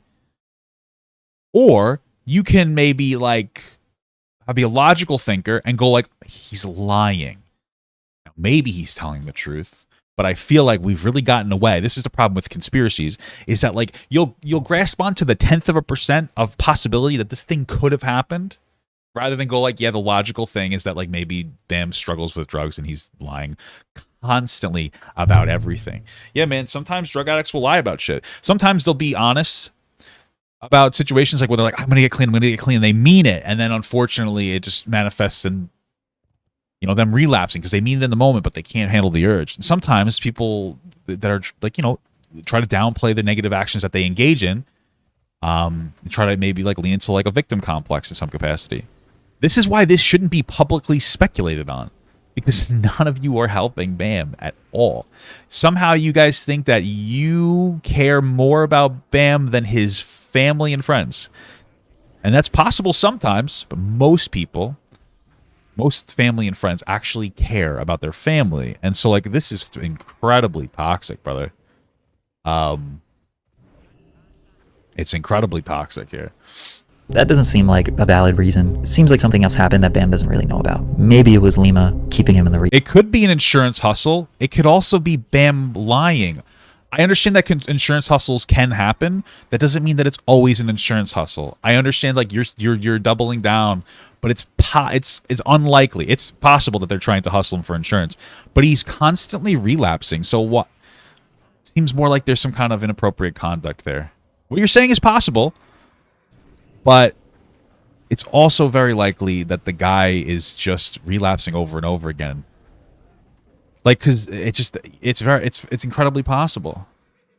Rehab. Steve ends a podcast with a powerful message. Please be supportive of Bam being in rehab, of taking sobriety seriously, because anybody who's talking about free Bam, let him out, get him out of treatment, like you're trying to kill my fucking brother, you know, and don't do that. There are a lot of people that will look at this situation like Steve-O and say Bam isn't getting sober. And then keep in mind, if you have, I don't know, I look at Steve-O, somebody who's like a very deep friend to Bam, and he's like, you're gonna kill my brother if he's gonna get, if you keep telling him to get out of rehab. It sounds like he's more aware of what's going on than any of us, and that he's probably continuously struggling with drug addiction. There's a lot more evidence to suggest that you're all wrong and crazily engaging in a conspiracy theory than the opposite. Just want you to understand that. This sounds like a really deep situation where his friends and family are trying to like handle this the best way that they can, and the outside peanut gallery is having a profoundly negative impact and only potentially emboldening Bam to continue in bad behavior.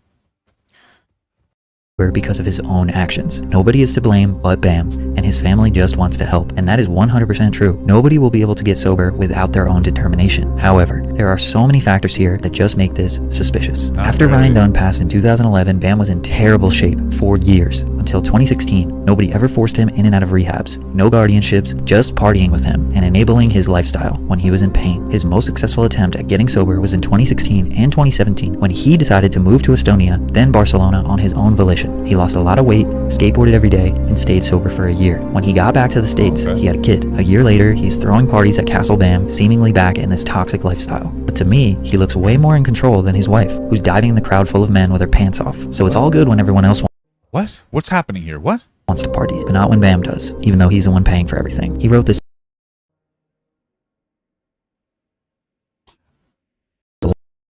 When he got back to the States, he had a kid. A year later, he's throwing parties at Castle Bam, seemingly back in this toxic lifestyle. But to me, he looks way more in control than his wife, who's diving in the crowd full of men with her pants off.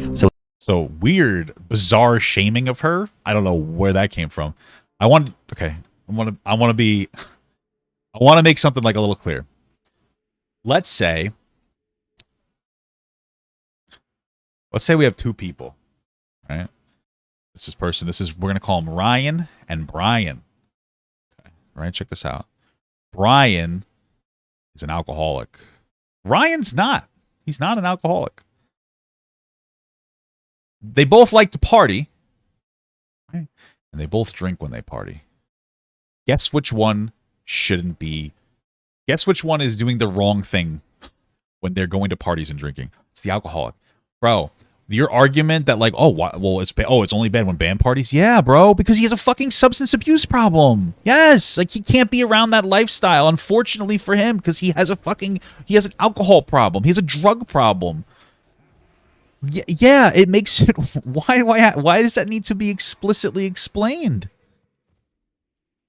Why does it need to be? His wife that's not a drug addict or an alcoholic drinking. What a fucking bitch. Why can't he do it? Because he's been in and out of rehab and he's spiraling out of control. And your video is contributing to him killing himself. Just want to be explicitly clear here. This doesn't help anybody. This is a massive speculative conspiracy theory. It's fucking insane. It's weird. It's insane. It's out of control. This isn't positive. This is bad. So it's all good when everyone else wants to party, but not when Bam does. Yes! Even though he's the one paying for everything. Because he's a fucking alcoholic. He shouldn't be throwing parties. What are you talking about? Long letter from rehab in 2019. Your best argument is that they're enabling him by allowing him to do parties. That's your best argument. Saying, like, I think it's really shitty that she's allowing him to have this party when she knows he's a fucking addict. That's your best argument. That she's acting irresponsibly and that she specifically doesn't care as much as she says she does. If you want to go with that, be my fucking guest. Great argument. But this whole idea that like, it's okay if other people party but not him. Yes. That's the point. That is the point, motherfucker. That is the exact point that I'm making. 100%, 1,000%, 1,000,000%, 1,000,000,000,000% yes. That is how this works. Letter, he said they would not let him take business calls. They would not let him manage his Cameo account that had $20,000 worth of deliverables. He said that being in rehab is preventing him from progressing because he cannot create or work. On top of that, he was the one. Yeah, he's saying a lot of these things. Probably not the best source of information. Who's paying for the treatment. And you know what? He's probably super duper frustrated about the fact that he doesn't have control over his life. Absolutely.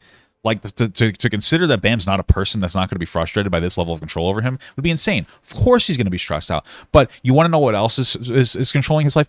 Drugs. So right now, the conversation and the conversation centralizes around what's going to control his life. Somebody else temporarily to help him like deal with his substance abuse problems, or drugs permanently until he's dead. That's what we're debating. We're debating who controls whom for how long. Okay? That's what we're debating. Like, I think rehab isn't like a perfect scenario where everybody's happy fart butterflies. It's hard. It's tough. It beats the fuck out of you. This isn't easy. This isn't easy for Bam. That's why he's constantly relapsing. It's not an easy situation. Like, that's the whole thing.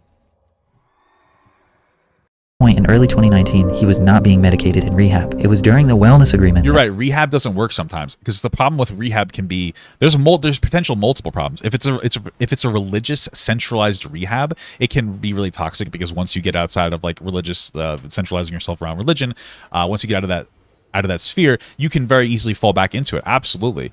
But like, what alternative do you think that would work? You know what I mean? Like, what else is there? Because the reality is that sometimes, and it's so unfortunate, it's so horrible, is that sometimes you just can't.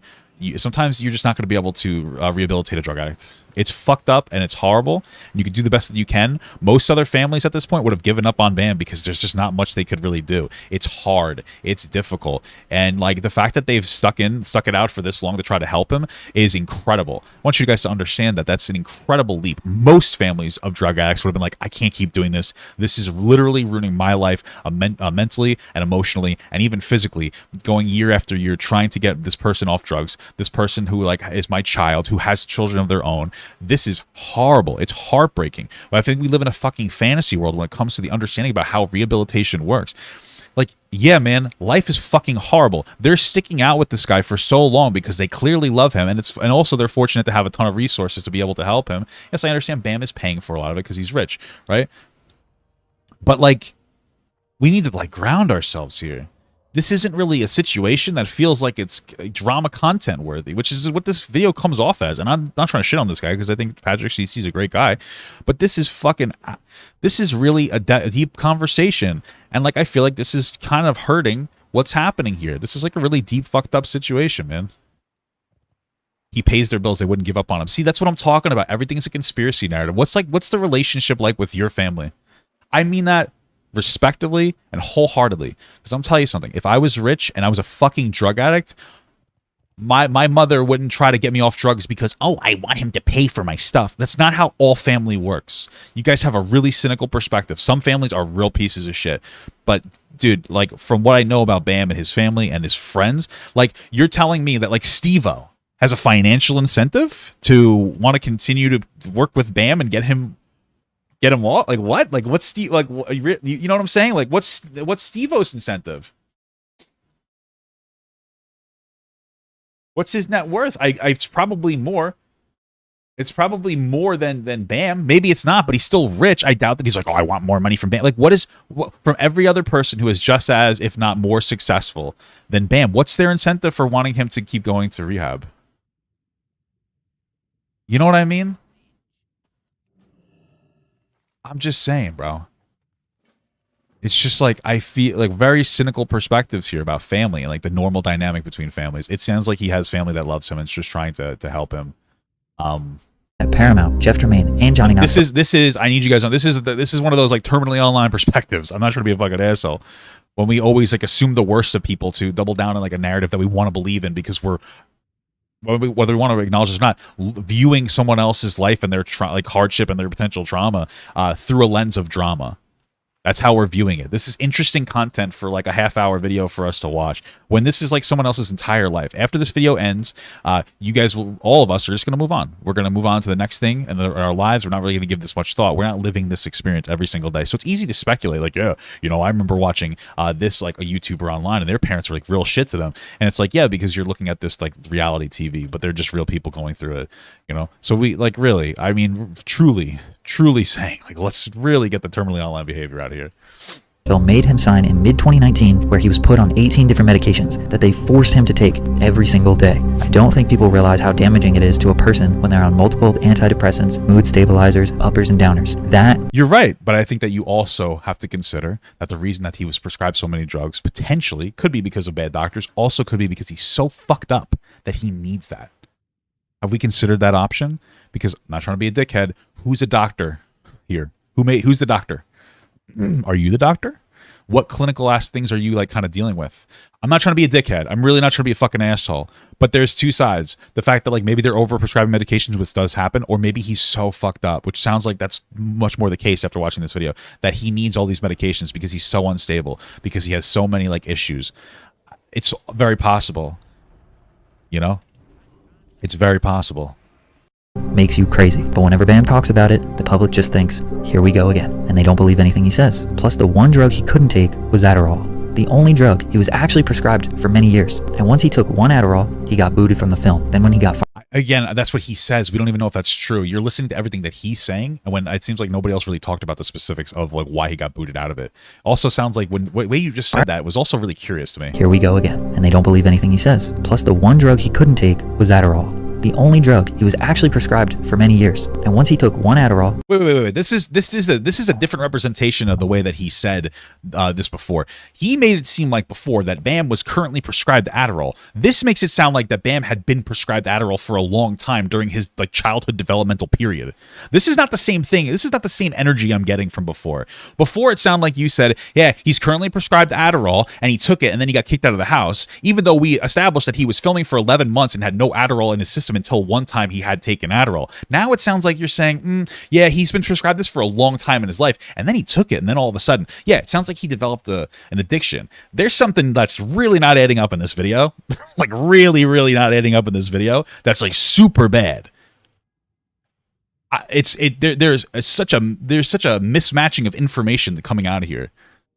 really bad amount of information that's coming out of here. It's all over the place with like the actual presentation of information. It's like it's stunting. It's really stunting here. Okay. He got booted from the film. Then when he got fired from Jackass, which he normally makes $5 million from, his friends and family probably thought, holy shit, Bam's behavior just made us lose all of that money. The last... What? Oh, fuck, I just didn't do that. Wait. Supportive of Bam being in rehab. Sorry, of taking sobriety. I accidentally skipped the hell on. His friends and family probably thought, holy shit, Bam's behavior just made us lose all of that money. The last Jackass film was in 2011, so Bam... Why would you say that? Why do you think that they felt that way? Hasn't made a giant check like that in 11 years, and now won't ever get another Jackass payday. Bam didn't care about the money because his dad has been managing his finances for the past 20 years. He doesn't know how money works. His family realized they needed to do something by force. So for the past year or so, they've been chasing him all over the world and setting him up to lock him up in rehabs, because if he can't get back on the right track, his whole family goes broke again.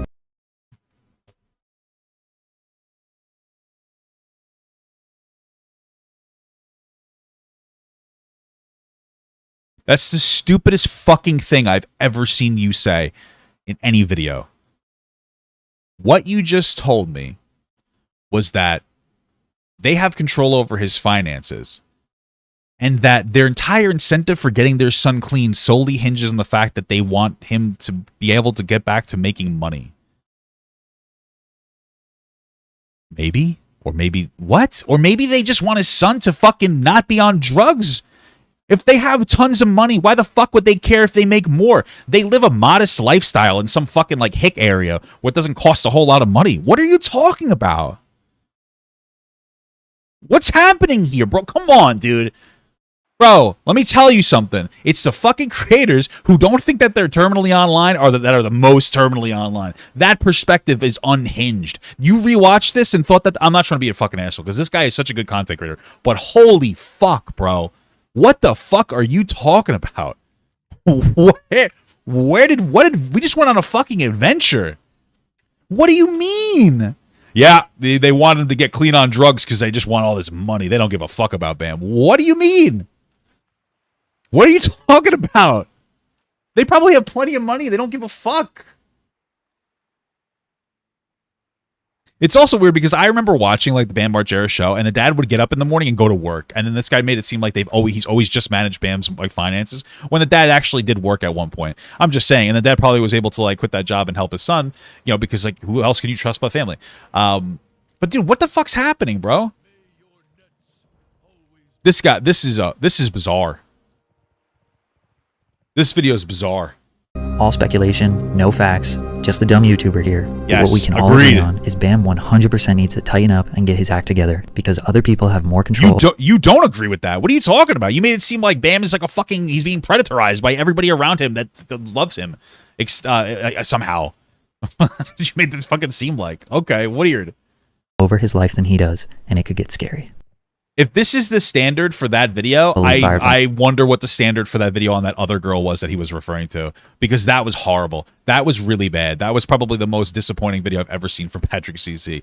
That's insane. You know, that's just fucking... That was a lot. That was really bad. That was a really bad video. I'm so surprised. I go into every Patrick video going like, this is going to be a good video, because of course he makes banger content. This one was bad, bro. This one was really bad. And 2 days after 9/11, too, you basically dropped this tragedy. Goddamn.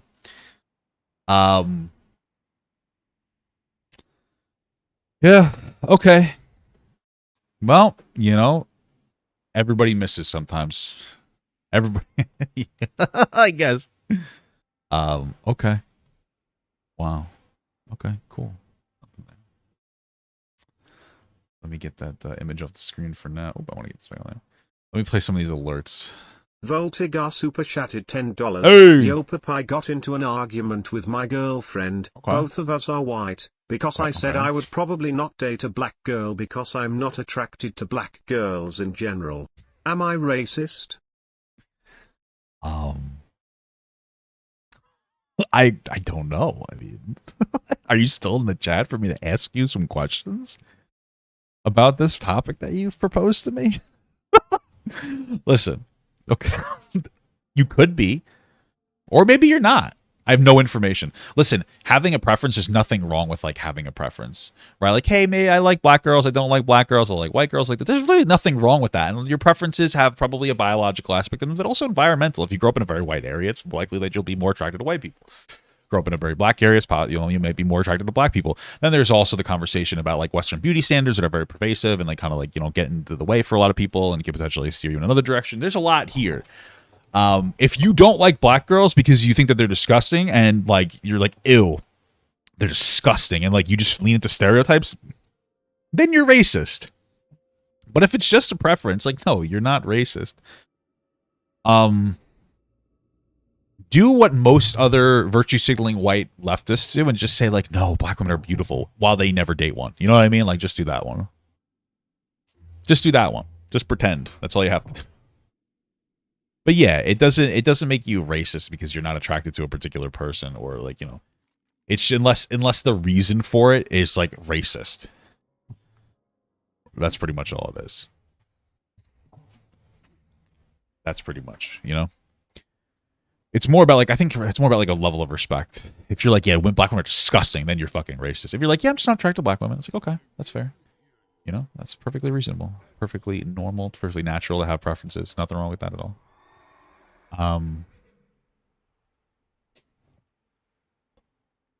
What non-racist reason would there be to not like black women? Say, let's say not be attracted to black women. When you look at them, it just doesn't turn you on. I feel like we get really deep into this. Like, what do you think? Like, when I see somebody I don't find them attractive, I don't go like, well, the reason I don't really start going into like a fucking mind-numbing experience of like the specific reasons why. I just like, oh, I know I don't like find them attractive. Most people, like, when it comes to their attractiveness, they don't like sit down and like heavily speculate on the specifics of why they do or don't find somebody attractive in some capacity. It's not that deep. I think a lot of people like to pretend that it is that deep. Most people are busy working real jobs and they're not like, oh man, I wonder what's going on. They don't really think like that. People don't tend to think like that. Yeah. It's a preference. Yeah. I don't think it has to be like that deep all the time. If you have another question about it, I'm happy to answer your question. I just,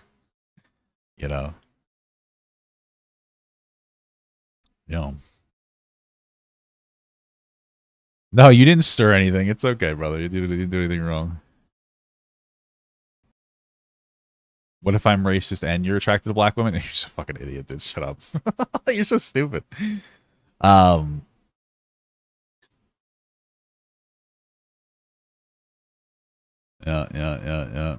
You're fine, dude. You're fine. You didn't do anything wrong. He's like, I shouldn't have brought the race. You're totally fine. This is a question. You don't have to get that upset about it. And I wonder if I ever cross your mind. What video are we kind of feeling today? I gotta pee.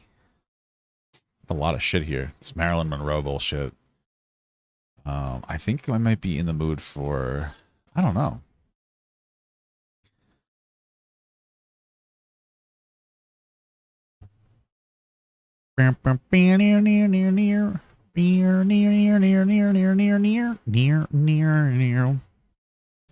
How is furry a race? They wish they were a fucking race, dude. Furries wish they were a goddamn race. A race of furries? You fucking piece of shit? Fuck you, dude. Yeah, I did Sneako already. Maybe I should change the thing. How do I change the thing? Oh, you can't change it. You can't change it now. Okay. Well, I guess I could, but... Sub-Collins? Let me pee. Let me pee. Let me go pee real quick.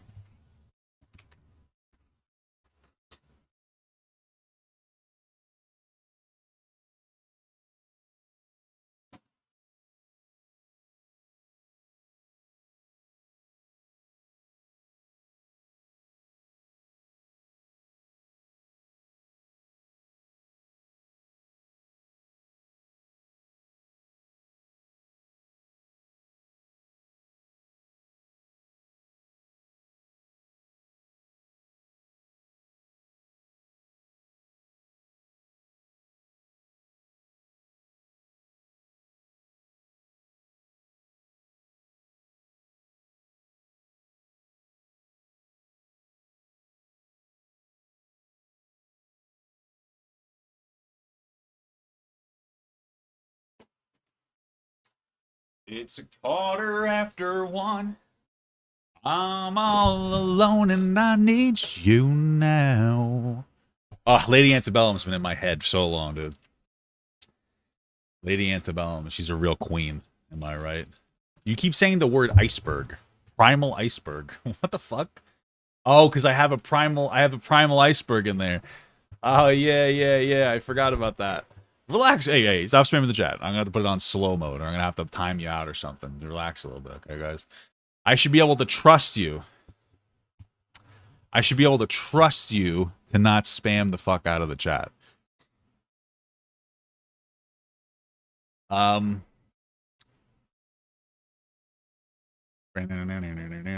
I didn't wash my hands. I lick them clean. Don't worry. My cock is so big, it just goes into the toilet bowl, so I don't have to, like, hold on to it. So I just, like, piss. It's like a pipe. I'm just kidding. My penis is small. Let's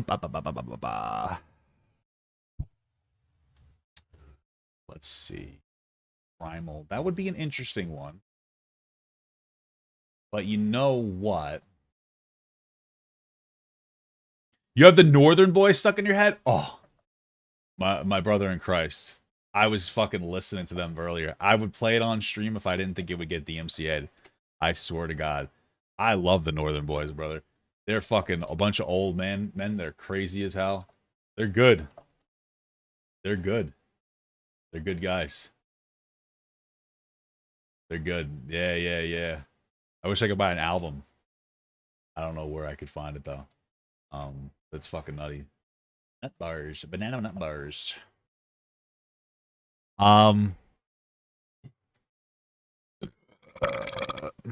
This is good shit. Play Super Auto Pets in the background? Should I wait, what? Jubilee has a should I come out to my wife video? Is that real? From a month ago. What is this? Is this a real thing? I love my wife, but I'm gay. Should I come out now? Yes or no? Yeah, probably. I mean, it's probably put a lot of stress on your life. Dude, this is crazy. Bro, what are you doing talking to strangers about this? What's happening here? Oh my Lord. We brought together a group of strangers to help an anonymous person make one of their toughest decisions. Yeah. My wife is the most important person. I'm going to be honest with you. If this guy's actually like, if this is the process he's going through to figure out if he should tell his wife or not, he would have been better off just like flipping a coin or shaking a magic 8-ball or something here. In my life, and I would never want to do anything to hurt her. But I'm also gay, so I'm not sure how to approach it or even how to come out. After hearing the group's advice, what if this gay guy came out to his wife and was like, I'm gay, and she's like, oh my God, I wanted to come out to you too and tell you that I'm actually trans and I'm a trans man. I mean, well, imagine that would be perfect. You know what I mean? That would be perfect, huh? Hey, you know, it's crazy. It could happen. Which choice will this person make? This is the dilemma. Nope.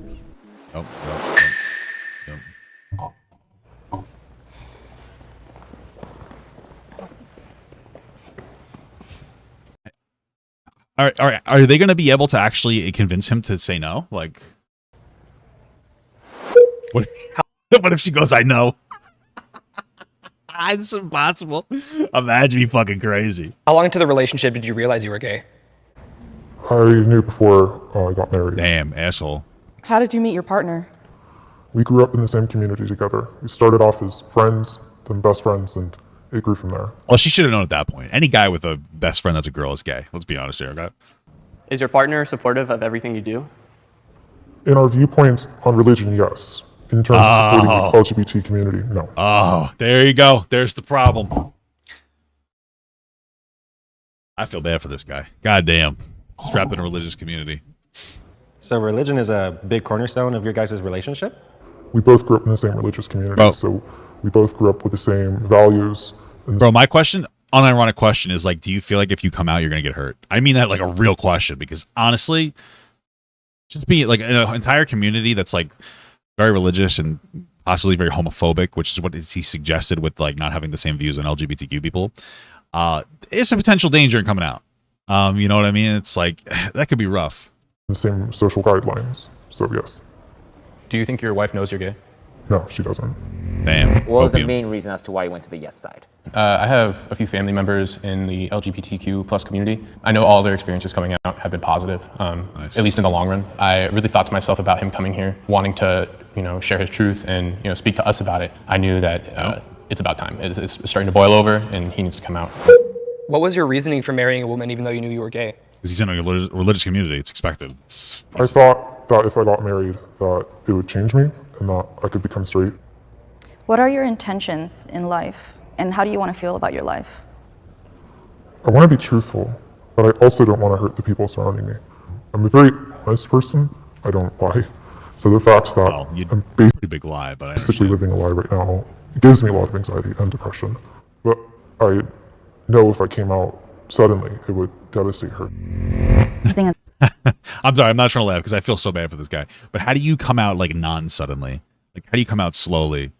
Like, you just start like what? Like trimming your fingernails, maybe keeping your hair cut, keeping yourself well groomed, like your beard and your mustache.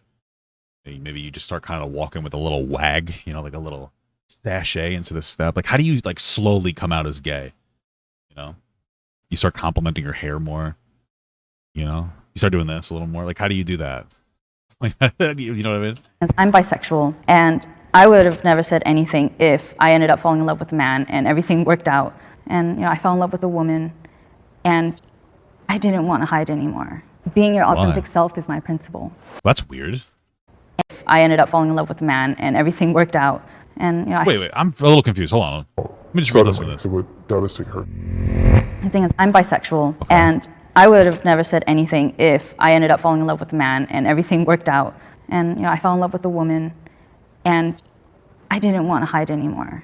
Being your I'm wondering why she feels that way.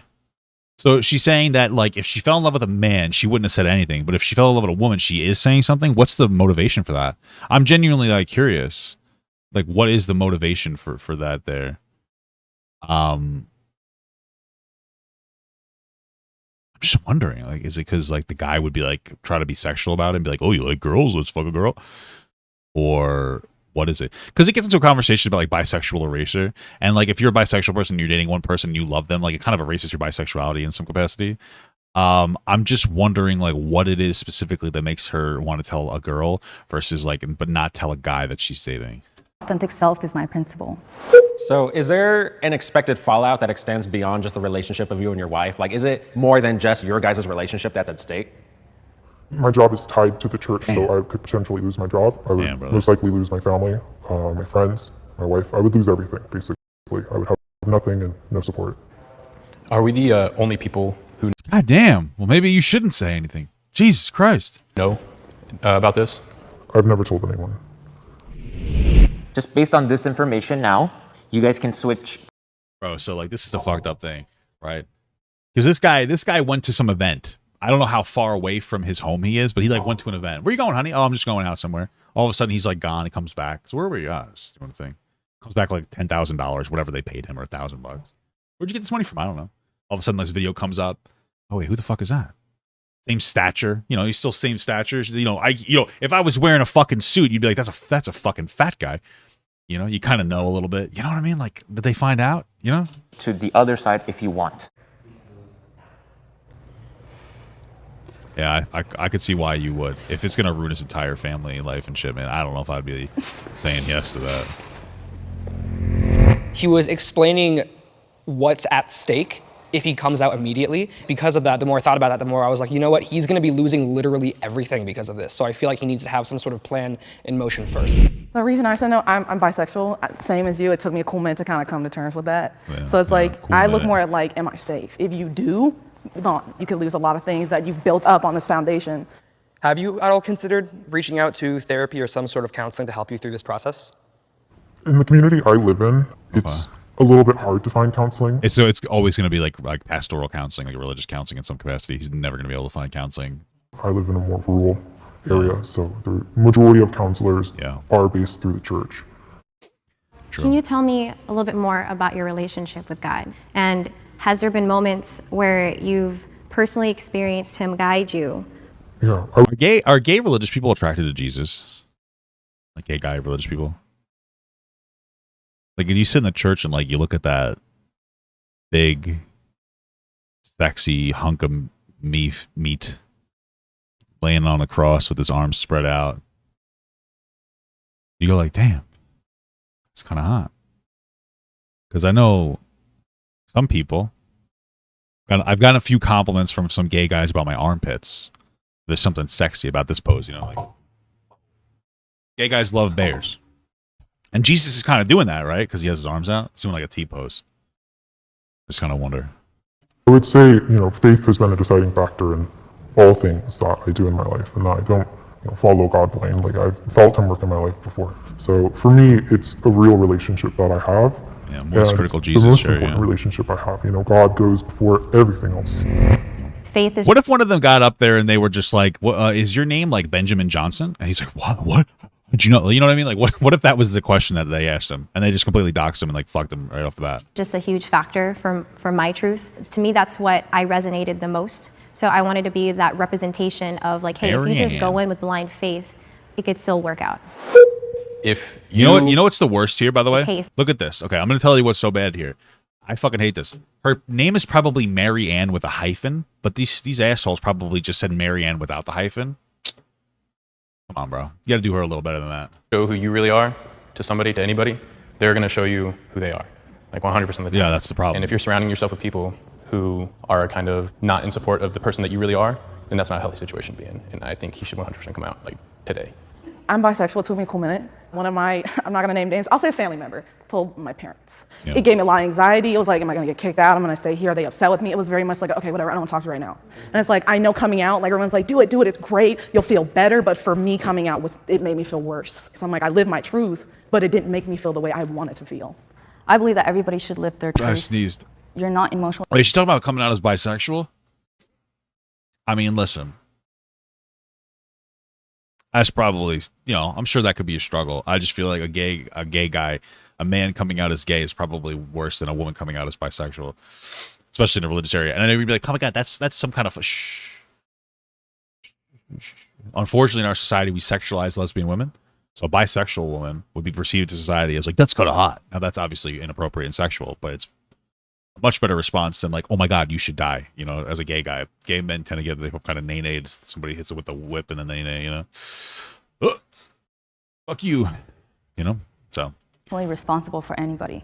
You don't owe anybody your life. You be you and they'll figure out how to be them. I think it's different, like you're saying, you're not responsible for other people's feelings, but it is, I know the guilt that I would feel as like a husband to be hiding something from my wife is like horrible. Yeah, because like, let's also not forget that they are married. They have vows. Yeah. And part of There's a those lot vows attached is to to that. tell the truth. You know what Yeah. I mean? Because you're taking away another person's ability to live Bro, in reality. listen, at the end of the day, this guy's either going to get married, stay married and be unhappy, or he's going to get like divorced and like lose a lot of his family and whatnot. And that's wrong. Yeah, lesbian women do have wanna the power to point stop out space and time. Thank you, Jerry. You're very correct about that. That's a good thing to bring up. People don't really understand that. And that means the bisexual people have the bisexual women have the ability to slow time down. It's very true. You guys have to keep that in mind. I'm not necessarily saying that he should wait like years to come out. I'm just saying Oh, maybe no, take don't just do like a couple months. Like I would say go to counseling, go to therapy, figure out who you are, and who a you gay are guy. even without the church and without your wife. We already established he's Benjamin Johnson from rural Kentucky. He's married to Martha Johnson. He has 2 kids. Benjamin Jr., Jane Johnson. We've already figured. Could you imagine I just guessed all that? And without all that stuff, once you figure all that out, then you can start going through that process of how am I going to come out. Yeah, but I think the focus should be more like him just finding himself, Yeah. like all that planning, like where's he gonna go and all that stuff. Yeah, those are And tough. also focus on kissing guys because you're gay and like you should do that. It's good to have fun, enjoyable sex, very healthy, sexual, consensual encounters. questions, but it doesn't have to be answered right now because it takes baby steps. Right. That guy's taking some baby steps over to the don't come out. Coming out is not ripping off a Band-Aid. It comes with so much anxiety. Bro. It comes with so much Chris is speaking facts. fallbacks, depending on who you are, where your community is aligned, you know what I mean? And it True. shouldn't just be ripped off, because even ripping off Band-Aids hurt. You know what I True. mean? It's not I hate that. My wife's like, you should rip it off. Just get it. No, I'm hairy as fuck, motherfucker. You don't have hair. I take it off slowly, okay? And I kind of like try to like pull the hairs out, but like not at the root. Like try to like chop it off with my sharp fingernails because that hurts like a motherfucker. I hate people who do that. Do it in the shower. Slowly roll it up my arm. Sometimes I just give up for the rest of the day, and like maybe I'll wake up and it falls off. Pulling off Band-Aids is so it's a cringe. It's a cringe. painless process just because it's quick. And people Skill really issue? need to Fuck understand you. that. Was there anything in the discussion that caught your attention in some way? I think when they were mentioning we can come out, like right now, that person will show their true colors to me. That resonated with me because that is true. The other issue that was brought up was the point of counseling and kind of preparing myself. I feel like that could be beneficial. Okay. The groups will separately prepare their final advice to present to Jacob. Okay. I think there was too much discussion of what's step 10, what's step 7, what do we do like 3 stages from now? Yeah, I think that's what he's saying. I think what he needs from us is comfort. I personally say if you hit your car, if you hit your wife with a car intentionally, it's a win-win. You hit her with the car intentionally. She either dies or goes to the hospital. You're no longer basically married to her because she's dead. Then they also send you to jail, and you'll be around a lot of other guys, and it's basically like a dating game 24/7, and win-win.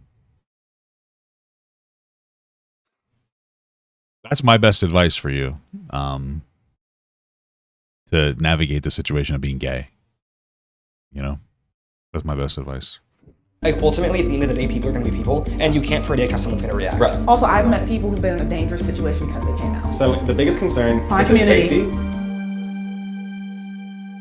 All right, final advice. So one thing we talked about was not necessarily needing a plan because your dilemma isn't coming out to the world right now, but it's coming out to your wife, like your partner.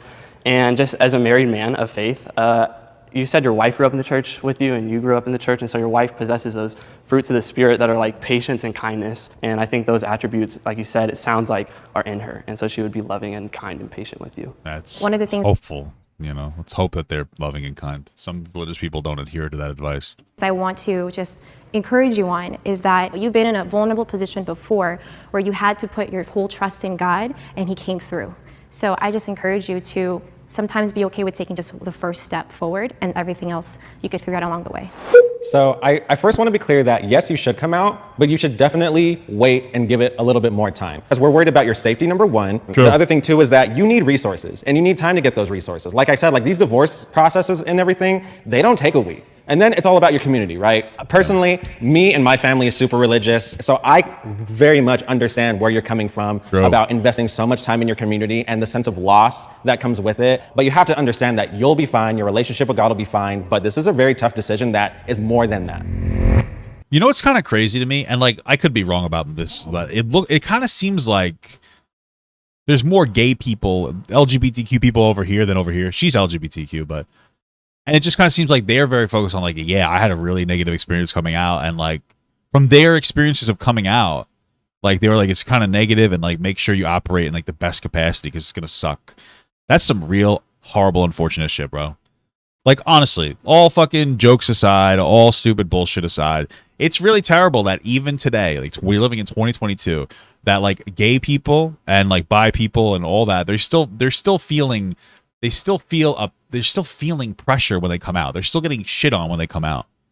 Like we've centralized our conversation around trans people, which I understand why we talk about trans people, of course, but to such an extent where like I feel like we think like we've solved gay people. Like yeah. It was on, but damn, man, gay people still have it fucking rough. People are still getting shit on when they come out. They're still getting ostracized from their communities. They're still being put into situations where they feel like they couldn't come out. You know, that sucks, bro. That's rough. That's terrible, you know? Jacob, how are you feeling right now? I'm feeling like I got Jacob, I knew it. His name was Jacob Johnson. a lot of just helpful words that have helped me kind of put together an idea of what I want to do going forward. Have you made a decision in your mind right now? Yeah, I think I have. Yo, what if you just told your wife, "Oh, I'm gay, but I would love you. I want to stay married to you, but I want to fuck other guys," and she's like, "All right, whatever, dude." And Like maybe she could fuck like the guy, you know, like what's that movie? John Proctor? Is that the movie where like he's like the big buff guy and he's like, yeah, and then like she could fuck John Proctor. Am I getting the name right? The Salem witch trial movie. You guys know what I'm talking about? What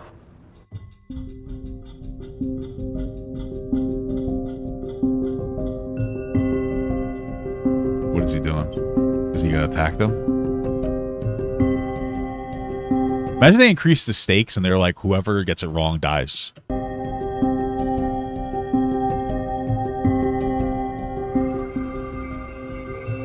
All right. Yeah, so upon getting home, you know, I told my wife that I wanted to do counseling. And we have a meeting with a wonderful counselor, and she has just been able to give us a lot of tools to work with. We meet one-on-one, so I get a chance to be very open with her about how I feel. So I think within the next few months, definitely, I'll be ready to fully come out and just prepare myself and my wife for that. He's not coming out. Yeah, he's not coming out. I feel like the weight's been lifted a bit. You know, I still have a journey to go through. Unfortunate stuff, brother. It's going to be hard either way, but I feel a bit of closure in the sense that I know where I want to do now. Well, I do believe that it's a decision to make. Yeah, how uncomfortable. I feel like that's a very small square, like with personal space, bro. Step back. You know what I mean? Through God, I also think that it should be a decision that's made with the.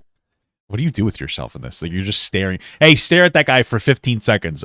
Why? If we're doing a shot, we're gonna put his audio over this so that he tells us an hour from now. Okay. You just kind of sit there and I'm just adjusting my glasses, put your hands in your pocket. What do you do?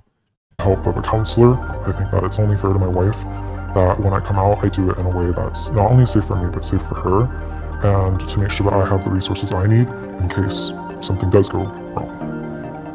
Thank you. You guys are the first people that I've ever opened up to about this, so it was. I know that if you hit. Wow. Well, that's nice though. I wonder if that was like a very like a lifting experience for him to just be able to tell somebody about it, even though he's not up like assigning his face to what they're talking about. Hit that wall of just like, I don't feel like no one's gonna support me, no one has my back. Know that we have your back. You know, in spirit, from the distance, like you have people who believe in you and who's gonna support you. You know, who want you to be happy, and you just in the distance. What happens, like, they all kind of come in there to give him a hug. And then one of them's like, now! And they grab the hood off, they grab the mask off, and they're like, look at him! And they kind of like, they all like, get a picture, and they're going through their phone, and they're like, boom, boom, boom, boom. They send the picture already. It's already gone. Delete that. The Jubilee's like, no, you can't do that. It's like, it's already gone. Already uploaded to the internet. Already done. This guy's gay. Boom. How horrible would that be? Coordinated strike team. Be intense. Okay. It's pretty good. It's pretty good. Yisnet SR super chatted $1.99. After this, can we get a comprehensive Christian? No, I don't think so, brother. Not tonight. Not today. Soon, though. I think I'm going to call it. Rider became a member. Oh, thanks for the member, brother. The membership, brother.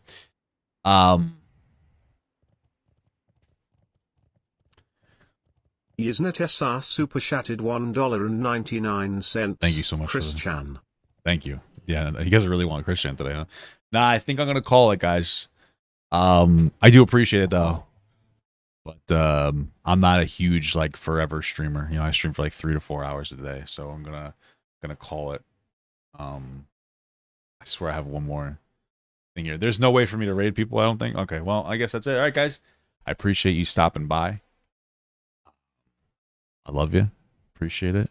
I guess follow my other channels. I don't know what I'm supposed to do. Weird. Have a good one.